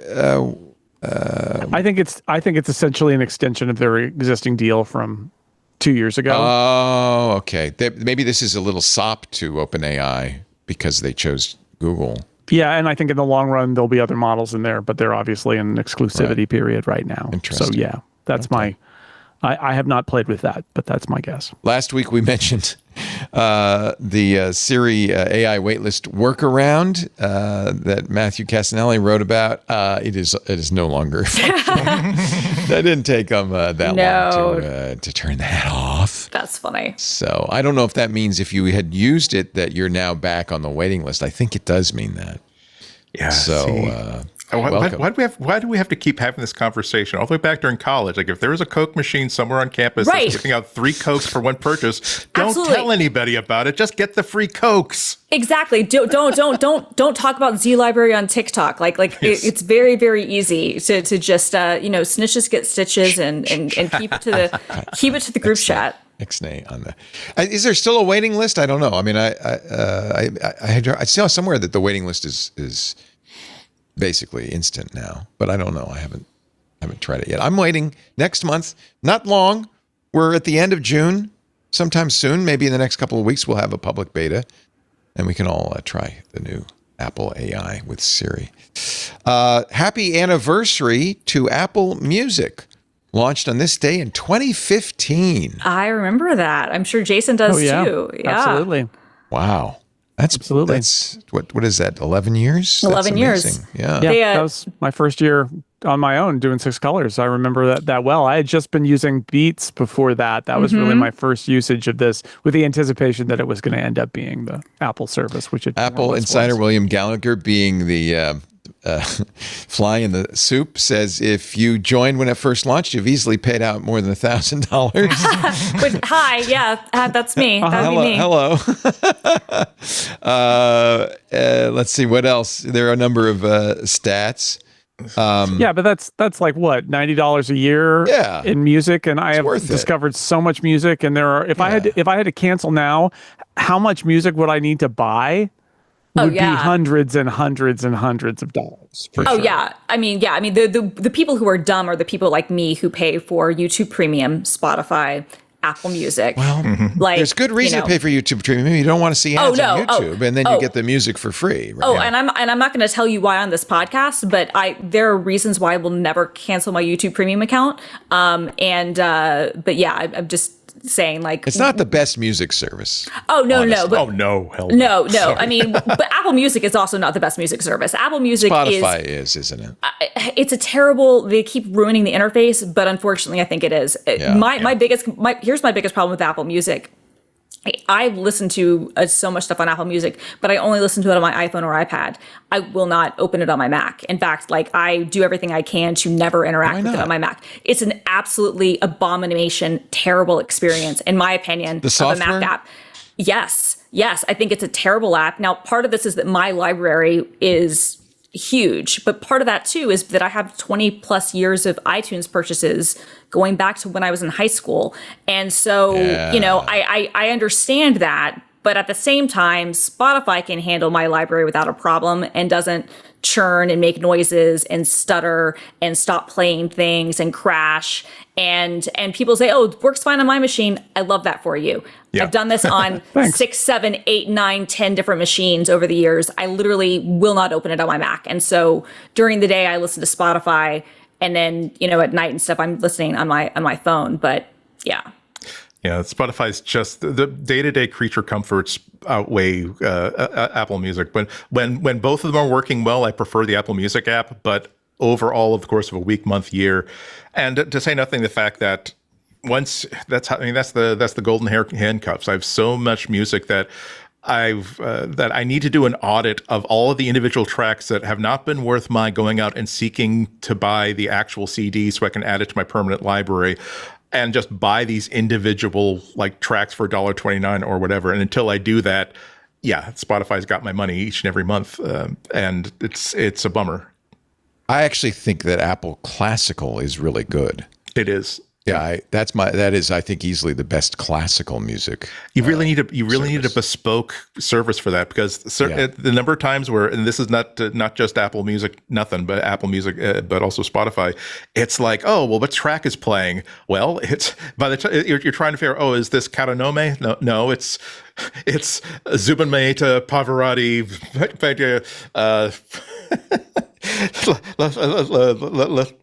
It's basically the name of the title gets the first 80 letters before you get to the actual thing, piece of music that you're listening to. So there's no, and when you're scrolling through and you're trying to find something, it's impossible to find.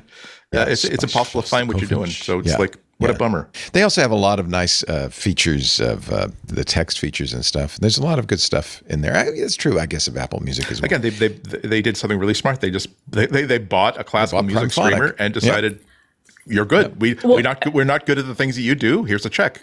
That's also the story of Beats Music, or not Beats Music, Apple Music, is that it started out as Beats Music, which started out as Mog, which is like the even further lore of that. So it was like how much did they pay? $3.2 billion for Beats? Yeah, and I think that was largely for hardware, right? Like, I think that was largely for the headphone stuff. That's a very high margin. Also the talent. They needed the contacts and the Jimmy. Dr. Dre. They put me on the phone with Jimmy Iovine during the Apple Music launch, actually, which was funny. Cool. It was cool, and like he like said, like you could tell he was so good at talking to reporters. He had done it so many times. Like, he said my name multiple times. Which, Christina, let me tell you. Correct. What we're up to here, Christina. Correct. That's exactly it. And at that point, I'd spoken with the CEO of Apple Music, who left not long after the launch. I think his name was Ian Rogers. I knew him before the Apple acquisition.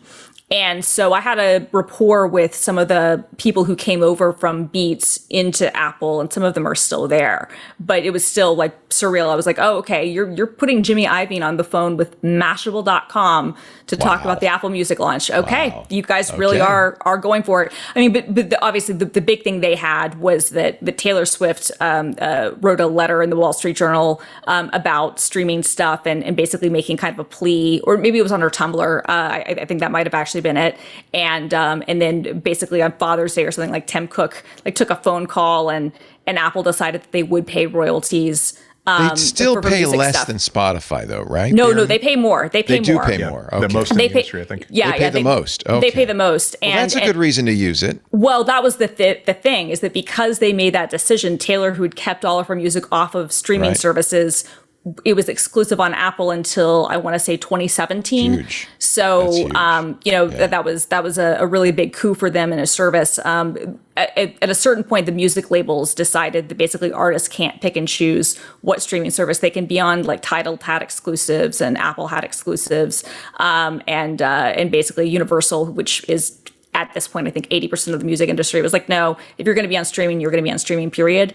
But there was that, but yeah, the Taylor Swift moment was a really big one for them right after the launch because she wrote the letter. It went over. 1989. I'm not going to put it on Spotify. Right. It was never on Spotify. Well, maybe it was there for like a week, but she'd removed it all. But the fact that because Apple listened to her on the royalties thing, she was like, okay, I will put this on Apple. And then, they signed a partnership with her for Her promotional fans, spots. of all the artists out there, are more likely to buy the album from her. Oh yeah. Else, Well, right? not only that, not only are they more likely to buy the album, Leo, they're likely to buy multiple copies of the album. Yep.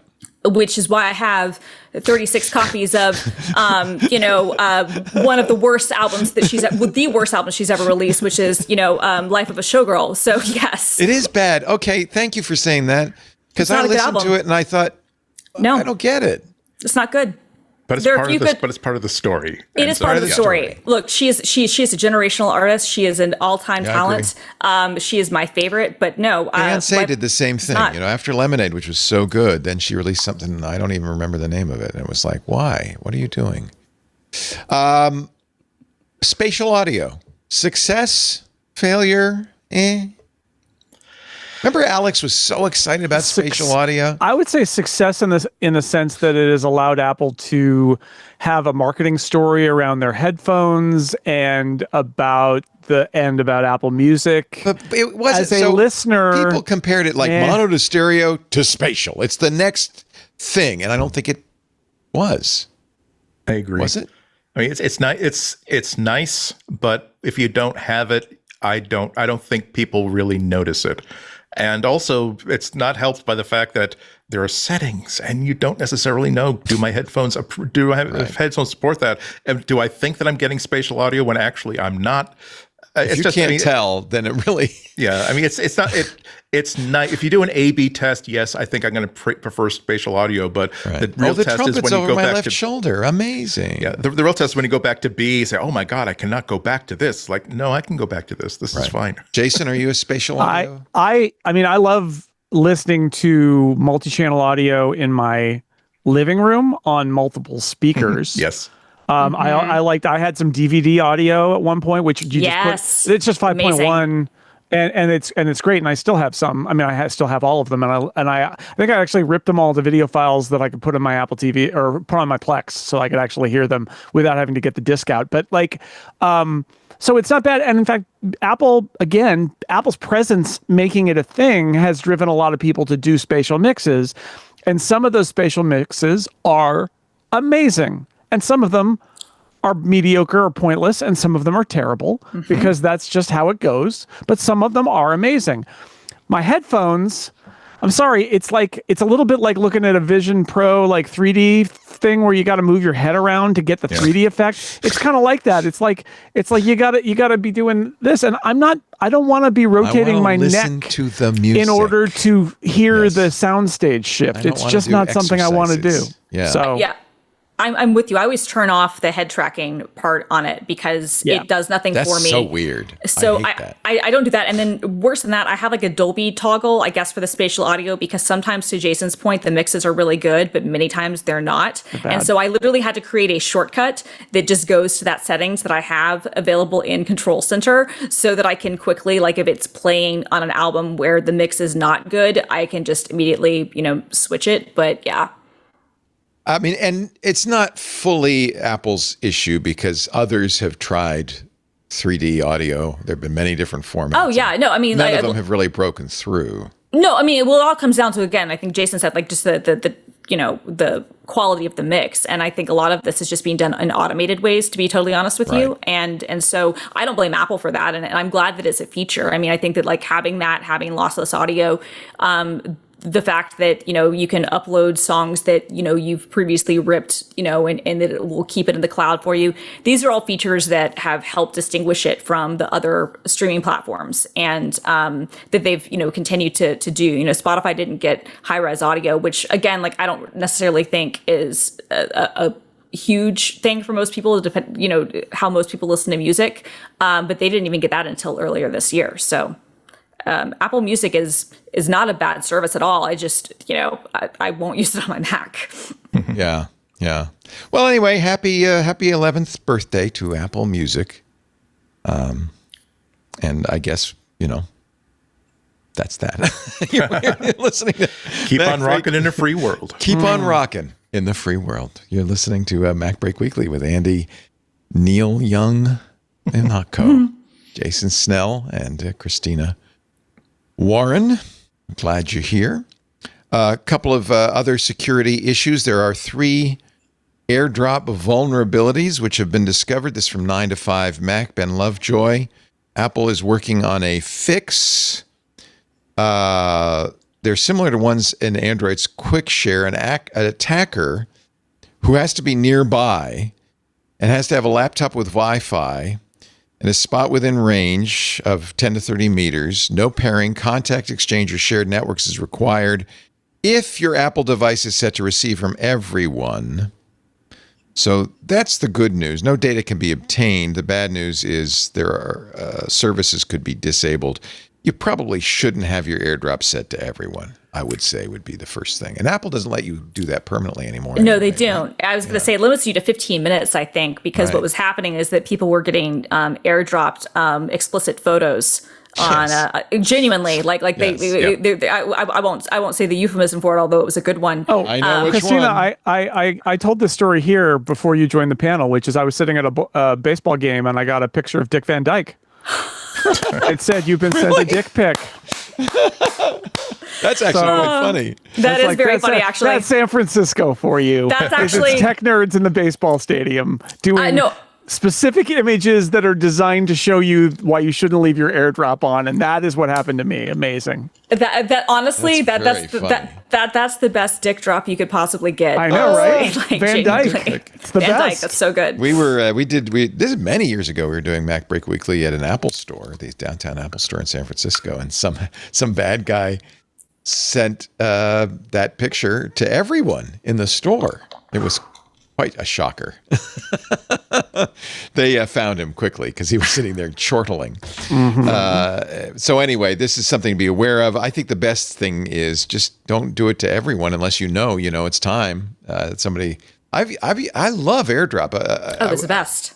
I was at my Tai Chi class yesterday and I made a video and one of the other members, I said, well, I can AirDrop. Do you have an iPhone? He said, yeah. I said, well, I'll AirDrop it to you. And it's just so nice to touch phones and send it to them. And that touch gesture, the NFC touch gesture, indicates a level of permission that you're like, now it's okay for me to. So you don't have to set it to to everyone person. if you're touching your phones together. Right, because then they know that that's a person that you basically authorized, and then you can send them. So there really is no reason to turn on everyone unless you're like in a group and something. Yeah, I mean, which I think is why they limited it to 15 minutes or something. Like I could understand. Yeah, like you're at a wedding, you're at like a baby shower, you're at some sort of other event where everyone wants to be able to share photos to the party, but you don't want to have to bump with each individual person. Like I can understand that scenario, and I think time gated, it's fine. But yeah, I mean, in general, I have mine to contacts only. And that limits it to anybody who's in my phone contact. And then, like Jason said, if you do the bump gesture, then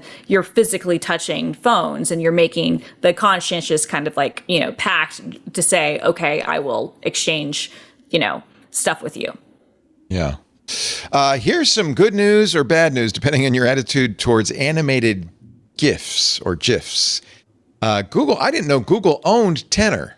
I didn't either. One of the animated, you see it. I think you see it on messages, right? If you do the plus sign and it says animated GIFs, you'll be searching in many cases Tenor.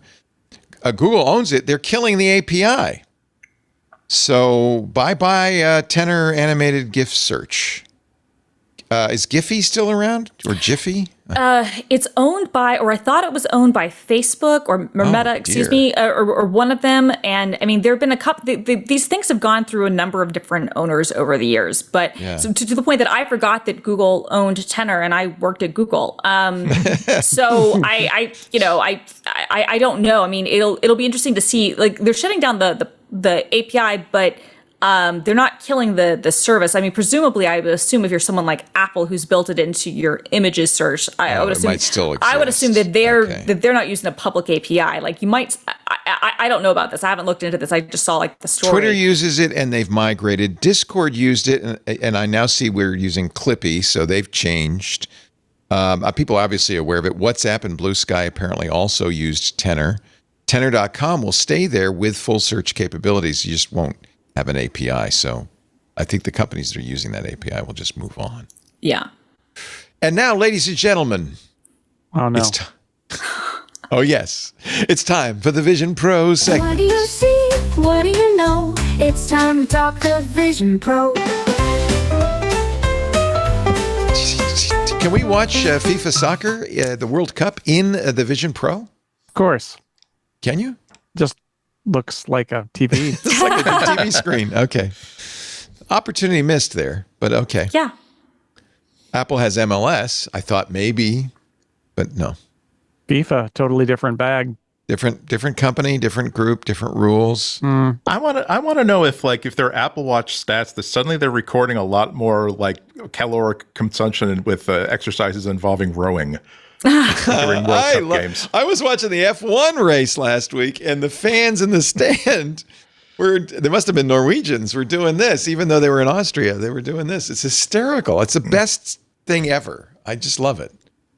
Apple's first cinematic event in 2026, the Everest Ascent Saga Tenzing. Wait a minute, that's Apple TV. That's not Vision Pro. Gosh darn it. Anyway, this will be a theatrical release. Naughty AI. Naughty, no. Why? That does look like an interesting movie, though. I've been reading about it. Yeah, Tenzing Norgay is a really interesting character, and I'm interested. He was Tenzing Norgay, who was the Sherpa for who went up with Hillary, right? Yeah. Correct. And didn't use oxygen. Nope. As none of the Sherpas do. They're so acclimated to the altitude. That's the thing. All the white guys, all the Europeans get all the credit, while the Sherpas just going up and down carrying all the stuff. It doesn't seem fair somehow. So good. I'm glad Tenzing Norgay will get his just desserts. Yeah. Finally.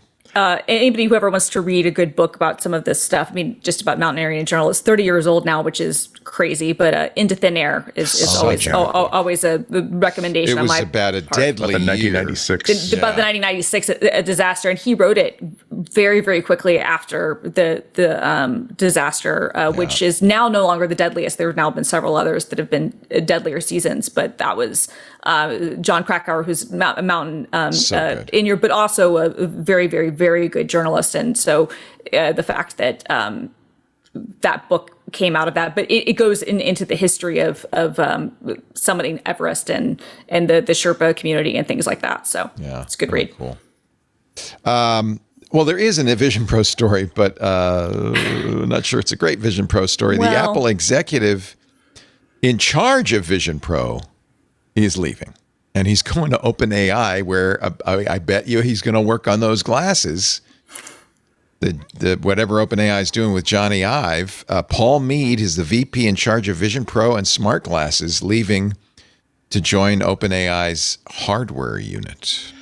Yeah. It's like if you have a certain special set of skills in Silicon Valley right now, it's not just getting as much money as you would ever want, but also the working conditions you want, the projects that you would ever want. There's no reason to settle for anything less than this is exactly everything that I've been dreaming of working on all my entire life, starting with when I was being told off by my then fiance's father about how I'm just a stupid grad student. I'd never be making any money whatsoever. It's like you're not going to keep them at their current job unless you give them something more than money, and you also be giving them all the money. Yeah. Also, it's a Right. The people who were reporting to some people are now reporting to a lieutenant. So like I think this guy was reporting to Turnus, and now he's reporting to the guy who's reporting to Johnny Sruji. So he feels like he's kind of come down a little bit. And I forgive me for repeating myself here, but like if you've been somewhere a long time and then your manager changes, and especially if your order in the hierarchy changes, it's a natural time to look for something else to do. And I also want to say shout out to all the HR people in Silicon Valley who have Mark Gurman on speed dial. Because he gets so many of these stories that are very clearly from the people who just got a hire out of Apple and want to boast about it. So they leak it to Mark Gurman. Yeah. And that's your Vision Pro segment. Amazing. Amazing. I got a story. That's all I really care about. Vision Pro. Yeah. Now, let us talk about the biggest story of the week, ladies and gentlemen. Taylor Swift, as you might know from listening to this show, is a very famous singer and has many, many, many fans. You may also know, if you're a fan of American football, not the football, but the football, that Travis Kelce is a very well-known tight end playing for the Kansas City Chiefs, who've been, world champions from time to time in the National Football League. And that Taylor's romance with Travis has been very, very good for the National Football League, for Travis Kelce. There were stories that she had a bachelorette party at her beautiful Newport, Rhode Island home. Were those confirmed? We're going to our correspondent on the scene, Christina Warren. Were those confirmed? Those were not confirmed. Okay. Those were not confirmed. It appears that was someone else's party. The party, yeah. Okay. But that did not stop the Swifties from showing up anyway, because of course they did. And now there is a burning rumor that come July 3rd, which is just Friday, that Travis and Taylor will tie the knot at Madison Square Garden with Stevie Nicks performing. Or is Taylor, in fact, planning two weddings, a real one and a decoy? Are they already married? No one knows. The Atlantic has the story, but I think I trust you, Christina, to break this all down for us. Well, first of all, thank you for giving me this opportunity to talk about this nonsense. I have to be honest with you. I thought that the whole Madison Square Garden rumor, when Page Six or TMZ or whoever it was first reported, I was like, "There's absolutely no way. There's no way she's not getting married." But wait a minute, they're tearing up the carpet. Well, I would think so, but like I would think they would tear up all kinds of things if she's actually getting married there. Purple carpet just for the wedding. Doesn't she love purple? She does love purple. This whole thing is horrifying. Can we just accept that? I mean, look, if you're going to have the party at Madison Square Garden, I fully support you. That is like that's an amazing place to have a wedding reception. And part of the reason people are saying that might work is because it's indoors. There are no, windows. There's private entrances for the limousines. There's no fly zone. So be totally insulated from the paparazzi, as if the paparazzi won't still be milling around the area anyway. But you're getting married at a sports arena. That doesn't sound romantic. You're Taylor Swift. You literally can just get married in I don't know, a little church somewhere. Well, yes. You probably have that type of money and pull where you could pay to have military planes clog up the airspace so that the drones couldn't be there for you. The only reason I am convinced that something's happening here, I don't know if it's going to be the wedding or if they'll get married in a different ceremony and just have the reception and whatnot at Madison Square Garden, is that last week when the New York Times reported on this, they had 3 bylines. That's and at that point I go, okay, you've got 3 bylines. They got that sources. Means then you're talking about the New York Times as well. This is not TMZ. This is not Page Six. So we will see. I don't know what's the consensus. I think obviously something is happening this weekend. If it's not, that'll be very funny. She does like to do this sort of thing. She was re-recording all of her albums before she was able to buy them back. And she the fans who are psychotic, and look, I include myself as part of this. No, but the fans are absolutely psychotic. We're convinced that she was leaving clues about re-recording Reputation, Taylor's version, and the theories and the conspiracies around that and this are at the same level. So all I know is I'm very upset that I will not be here with you next week to debrief on whatever this is. But I think this is going to be a huge gap in our coverage next week. I will send a telegram to Andy. Andy can do a dramatic reading. Andy can do a dramatic reading of my thoughts on the situation. Part of me hopes, honestly, just because please don't get married at Madison Square Garden. Like, please don't get married at the place where I've seen like Radiohead and Future and Drake and Kanye West. And have I seen Taylor Swift there? I have not. But like, I've just. The next one that was great. Billy Joel sweat all over the dressing rooms. It's just not more good. like a friends and family or like a big post-wedding public event, or not for the public, but like not for the very narrow group where probably people want to perform, and it's not a sports arena at that point. It's a concert venue. Absolutely. To be clear, concert for Taylor, but don't have the ceremony there. I was going to say, and I'm going to go further. I don't really want you to be in a wedding dress at Madison Square Garden. Like you can have wonderful dresses and outfits. Again, great reception place. Please, for the love of God, I know you're. Don't get married at Madison Square Garden, please. New York Times says public permits and records tied to a large-scale event in New York over the 4th of July weekend have all but confirmed that Swift and Kelsey could be hosting events July 2nd and 3rd. That's Thursday and Friday of this week. When asked, Swift said, "Oh, you'll know," dodging the question and telling Graham Norton that he would be invited. That was back in 2025. She told him that in October. This is not a beautiful place to get married, ladies. No, it's not. But again, great party location. I think a party. Yeah. I mean, and that way you could invite Graham Norton to that, right? You could invite all the people, because she was just, when she was doing her promo tour for her album, and I'll stop talking about this, she was inviting literally everyone whose talk show she went on to the wedding. Like the people from the BBC are getting invites. I was like, okay, girl, like you are too excited. So this is what the Times says as of today. According to people familiar with the plans, the couple will have an intimate gathering of about 100 on Wednesday at the Garden. No, I'm sorry. Thursday at the Garden, followed by a larger gathering there on Friday. A permit was filed to shut down the streets from July 2nd to midday July 4th. Some members of the Kansas City Chiefs have booked rooms at the Marriott Marquis in Times Square. Oh, dudes, get a better hotel. And that Amtrak police officers at Penn Station, which is, as everyone knows, in the basement, have been put on alert for July events. Just out of curiosity, how long does it take for Madison Square Garden to convert the floor for a monster truck rally to get all the dirt in? You got to put all that dirt in there. Well, this is the interesting thing. The Times is reporting on this too, is that Bon Jovi is playing a concert there, I think on the 7th. So they would have to, whatever they've done, they don't have any events this week. And so this was also part of their dogged reporting, which I actually mean that. So they could do a teardown, but it has to be, back in whatever position it would be ready for Bon Jovi next week. The only thing that to me has achieved this level of interest was the marriage of Prince Charles and Princess Diana back in 1981.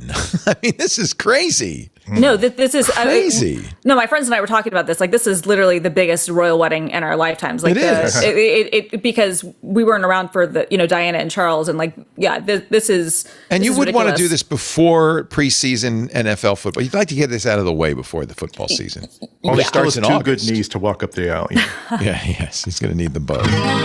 Rat hole. Thank you very much for that rat hole, ladies and gentlemen. You're listening to MacBreak Weekly. Our picks of the week are next, but first a plug, if I might, for our fabulous club, Twit. Things are heating up in the club. We've been having so much fun. You may have listened on Friday to our new show, Off by One with Jeff Atwood, which is crazy and fun and wild. Jeff, of course, the creator of Stack Exchange, the discourse software we use for our forums. Really interesting fella with lots of crazy hobbies and toy ideas and all sorts of things.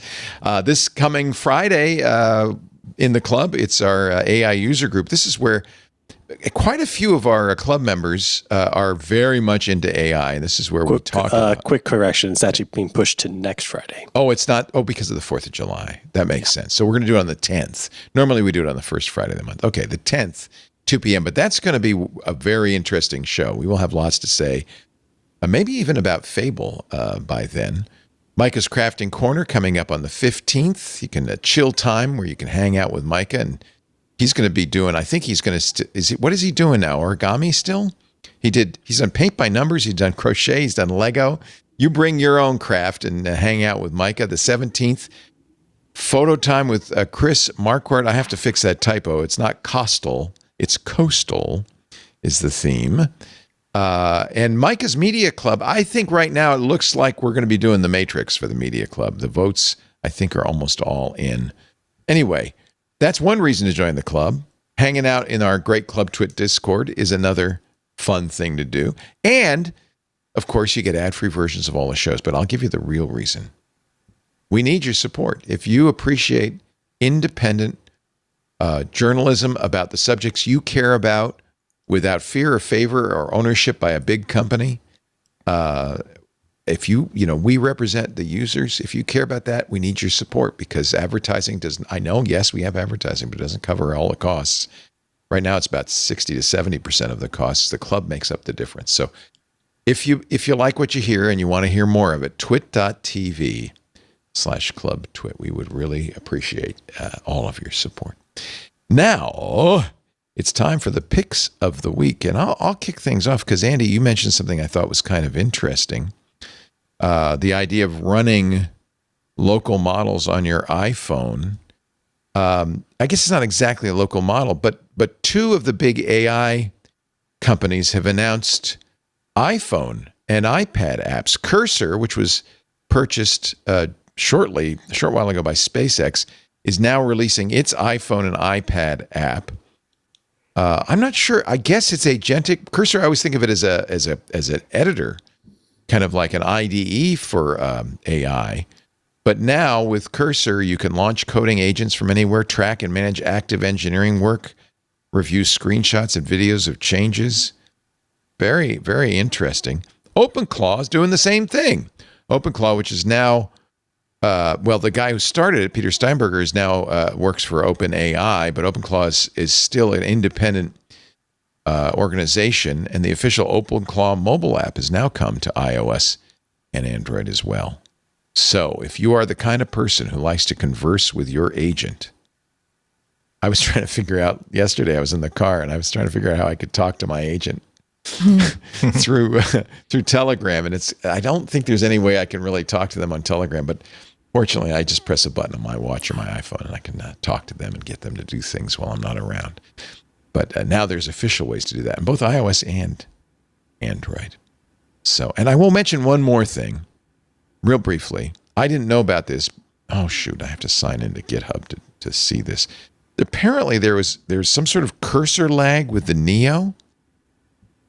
Were you guys aware of that? I was not. Yeah, apparently there is a fix out. I'm not logged in, so I can't show it to you. But if you have been suffering from cursor lag, it's a weird fix. It's actually kind of a keep alive routine, but there is a way to fix the MacBook Neo cursor lag. And maybe that's why they put fix in quotes, because you have to kind of keep pinging it to keep it alive. Now, let's get Christina's pick of the week. Okay, well, thank you. Okay, so my pick this week, Jason was mentioning ripping his DVD audio stuff earlier, and that got me thinking, like, I'm somebody who still buys physical media, but oftentimes, and the best codec and container to rip that to is usually MKV, but that can be annoying to play back on your Apple devices. There is a free app called MKV to MP4. I actually used it yesterday. I forgot that I even had it, and it's so simple, it's so easy, and it won't re-encode things for you. So if it's encoded in H.265, you need to be aware of that whatever device you're going to play it on can do that, which I think any iPhone since the iPhone 12 or 13 and up can do, and I think all the Apple TVs that are in the ecosystem can play back. But it's just a very simple application that will just convert the MKV file to an MP4. So that's my pick. I think my memory of this is MKV is just a wrapper. And so inside, it's a container. So inside there is a compatible video. Exactly. You just have to get it out of the container. You just have to get it out of the container, right? And so it's taking the H.264, H.265, whatever's in there, and then it's just gonna wrap it in MP4, and it does more than just renaming the extension, but not much more. The file size is the same. You don't lose any quality, and it'll even preserve subtitles. For the most part. So if there was a subtitle that was embedded in the MKV, then that will carry over too. So yeah, I should do this because I have all these MKV files and I just end up installing VLC to play them. Yeah, and I do that too. And VLC is fantastic, but it's not always like the best. It can be funky for certain things. And so and the bigger thing for me is more like I needed to have something that I needed to share with an iPhone user who I was like, I can't explain how to do VLC for you. So let me just convert this. Let me just give you an MP4. Yeah. I know this will play on your iPhone. Let me just convert this. And I happened to have the app installed and went, oh, you know what? This was a great little free utility and it's available in the App Store or on their website. And so that's my pick. And I should mention, I feel bad that Copilot also has an iOS app. Yes. I apologize. That's okay. Yeah. But the difference is that it's built into the GitHub app. So the GitHub app for iOS and iPad, you can control your Copilot sessions. And what's actually neat about this is that you can do it from the cloud. So if you've got a cloud agent running, you can maintain that. But as long as your computer is running, it'll even create a secure tunnel so that you could access your local coding session. You're running on your machine in your CLI or VS Code or the GitHub Copilot app if you want to interact with that on iOS and on Android as well. There's just no excuse because of course I have the GitHub app on my phone and it says Copilot right there, and I should have mentioned that. I apologize. That's been around for a while, so that's a very nice thing to have. Thank you, Christina. Andy Yanako, pick of the week. This one is actually a leftover from WWDC. It took me a while to get through all of the developer, like all the videos that get posted, and the session videos for the iPad. Of course, I was assimilating some of the wonderful news that was coming in about the wonderful new APIs and stuff, and it's going to be coming up for API. But I also noticed, wow, what kind of stand they're using on that iPad when they're giving the demos from? That's a really nice slick stand. And so I discovered that it is actually from one of my favorite makers. It's the Ugreen tablet stand, $24 on Amazon. I was not surprised to find out who made it because they also make like my favorite phone stand, which I carry what I take with me to these podcasts. It's basically based on this exact same thing. It's solid metal. The hinges are really, really stiff, so that's very, very easy to adjust the angle to where you want it to go, and it's not going to move around once you adjust it there. I would not say that it is a good one for traveling. If you're watching it on video, I've got the phone stand here, and the iPad stand is exactly the same sort of build, but it's maybe about a third larger. So it'd be a bit thick and a bit heavy to put in your travel bag unless you really, really like having a desktop style work setup for your iPad experience. It just your Insta just did it. You raised your hands and the Insta pointed up at the I love it. I'm learning. I've got a new camera that points itself. A new camera, and I love the software, but we'll figure this out. I think that might be the double hand raise is a I think gesture. I think so. I'll just simply scoot up. Yeah, sit up, bit. Andy. Sit. But yeah, but I do find I love it. It's a good $25 of my money because it really does keep your iPad at the exact perfect height for like desktop work. If you got your keyboard and your mouse next to it, and also it just lives on my regular like work desk next to like my regular screen because it's also the perfect height for watching like an episode of Columbo while taking lots and lots of notes on something. It's the thing is that it's a hard category to navigate, I will admit, because either when you do a search for this kind of stuff, you either find like cheap AliExpress type of stuff that's kind of garbage and you kind of don't want to trust your $1,000 iPad or even your $300 iPad on it, or it's like, let me tell you the design story of this stand.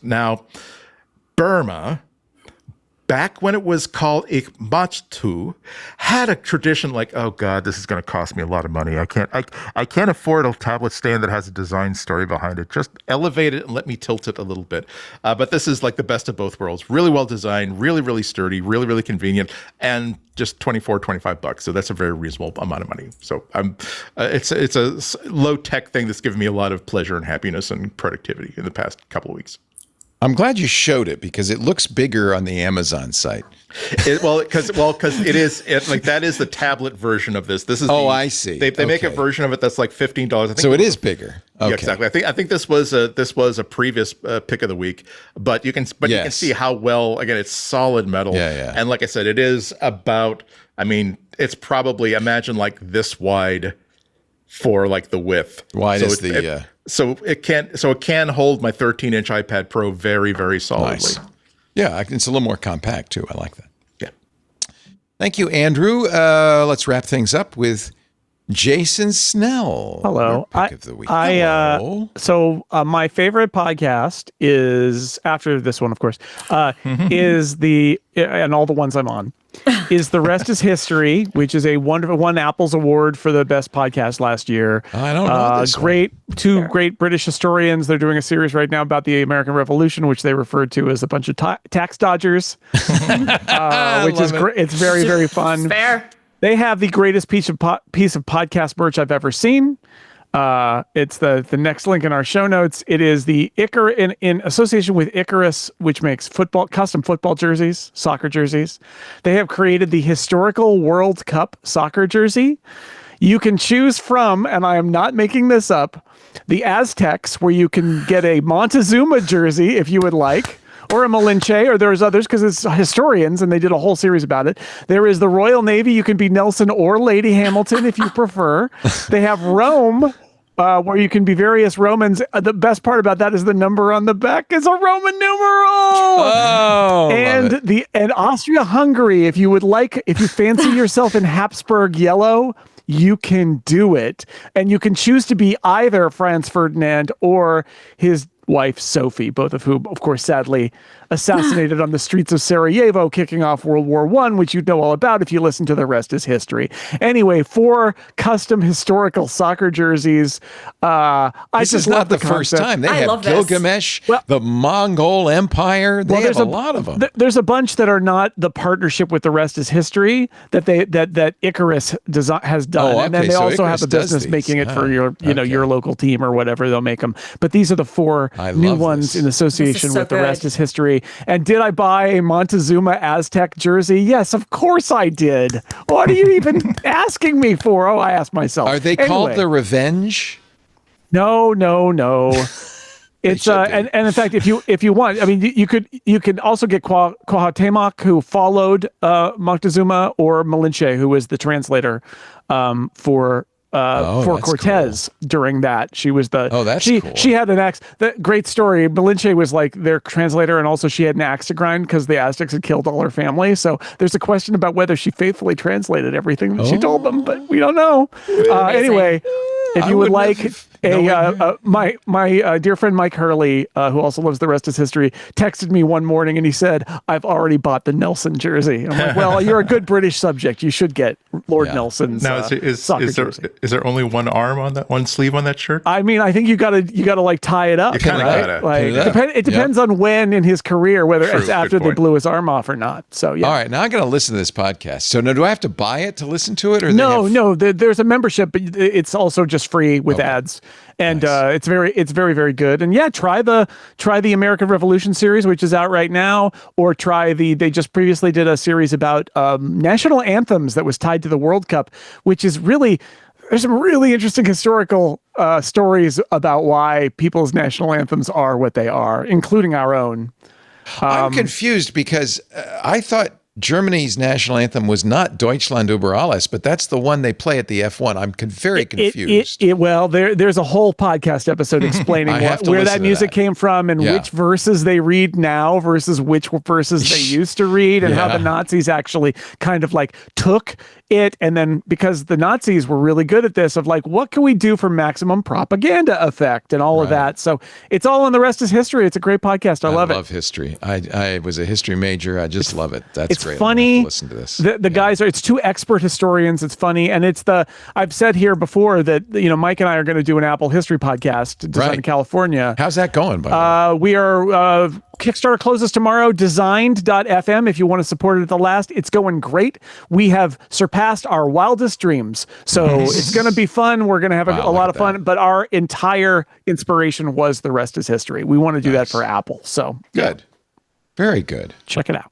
Thank you so much. Thank you. Jason Snell. You can look for me in I got my USA jersey on now, but look for me in my Montezuma Aztecs jersey sometime soon. You should wear that when Mexico plays, and then you'd be right, fit right in with the crowd. Yeah.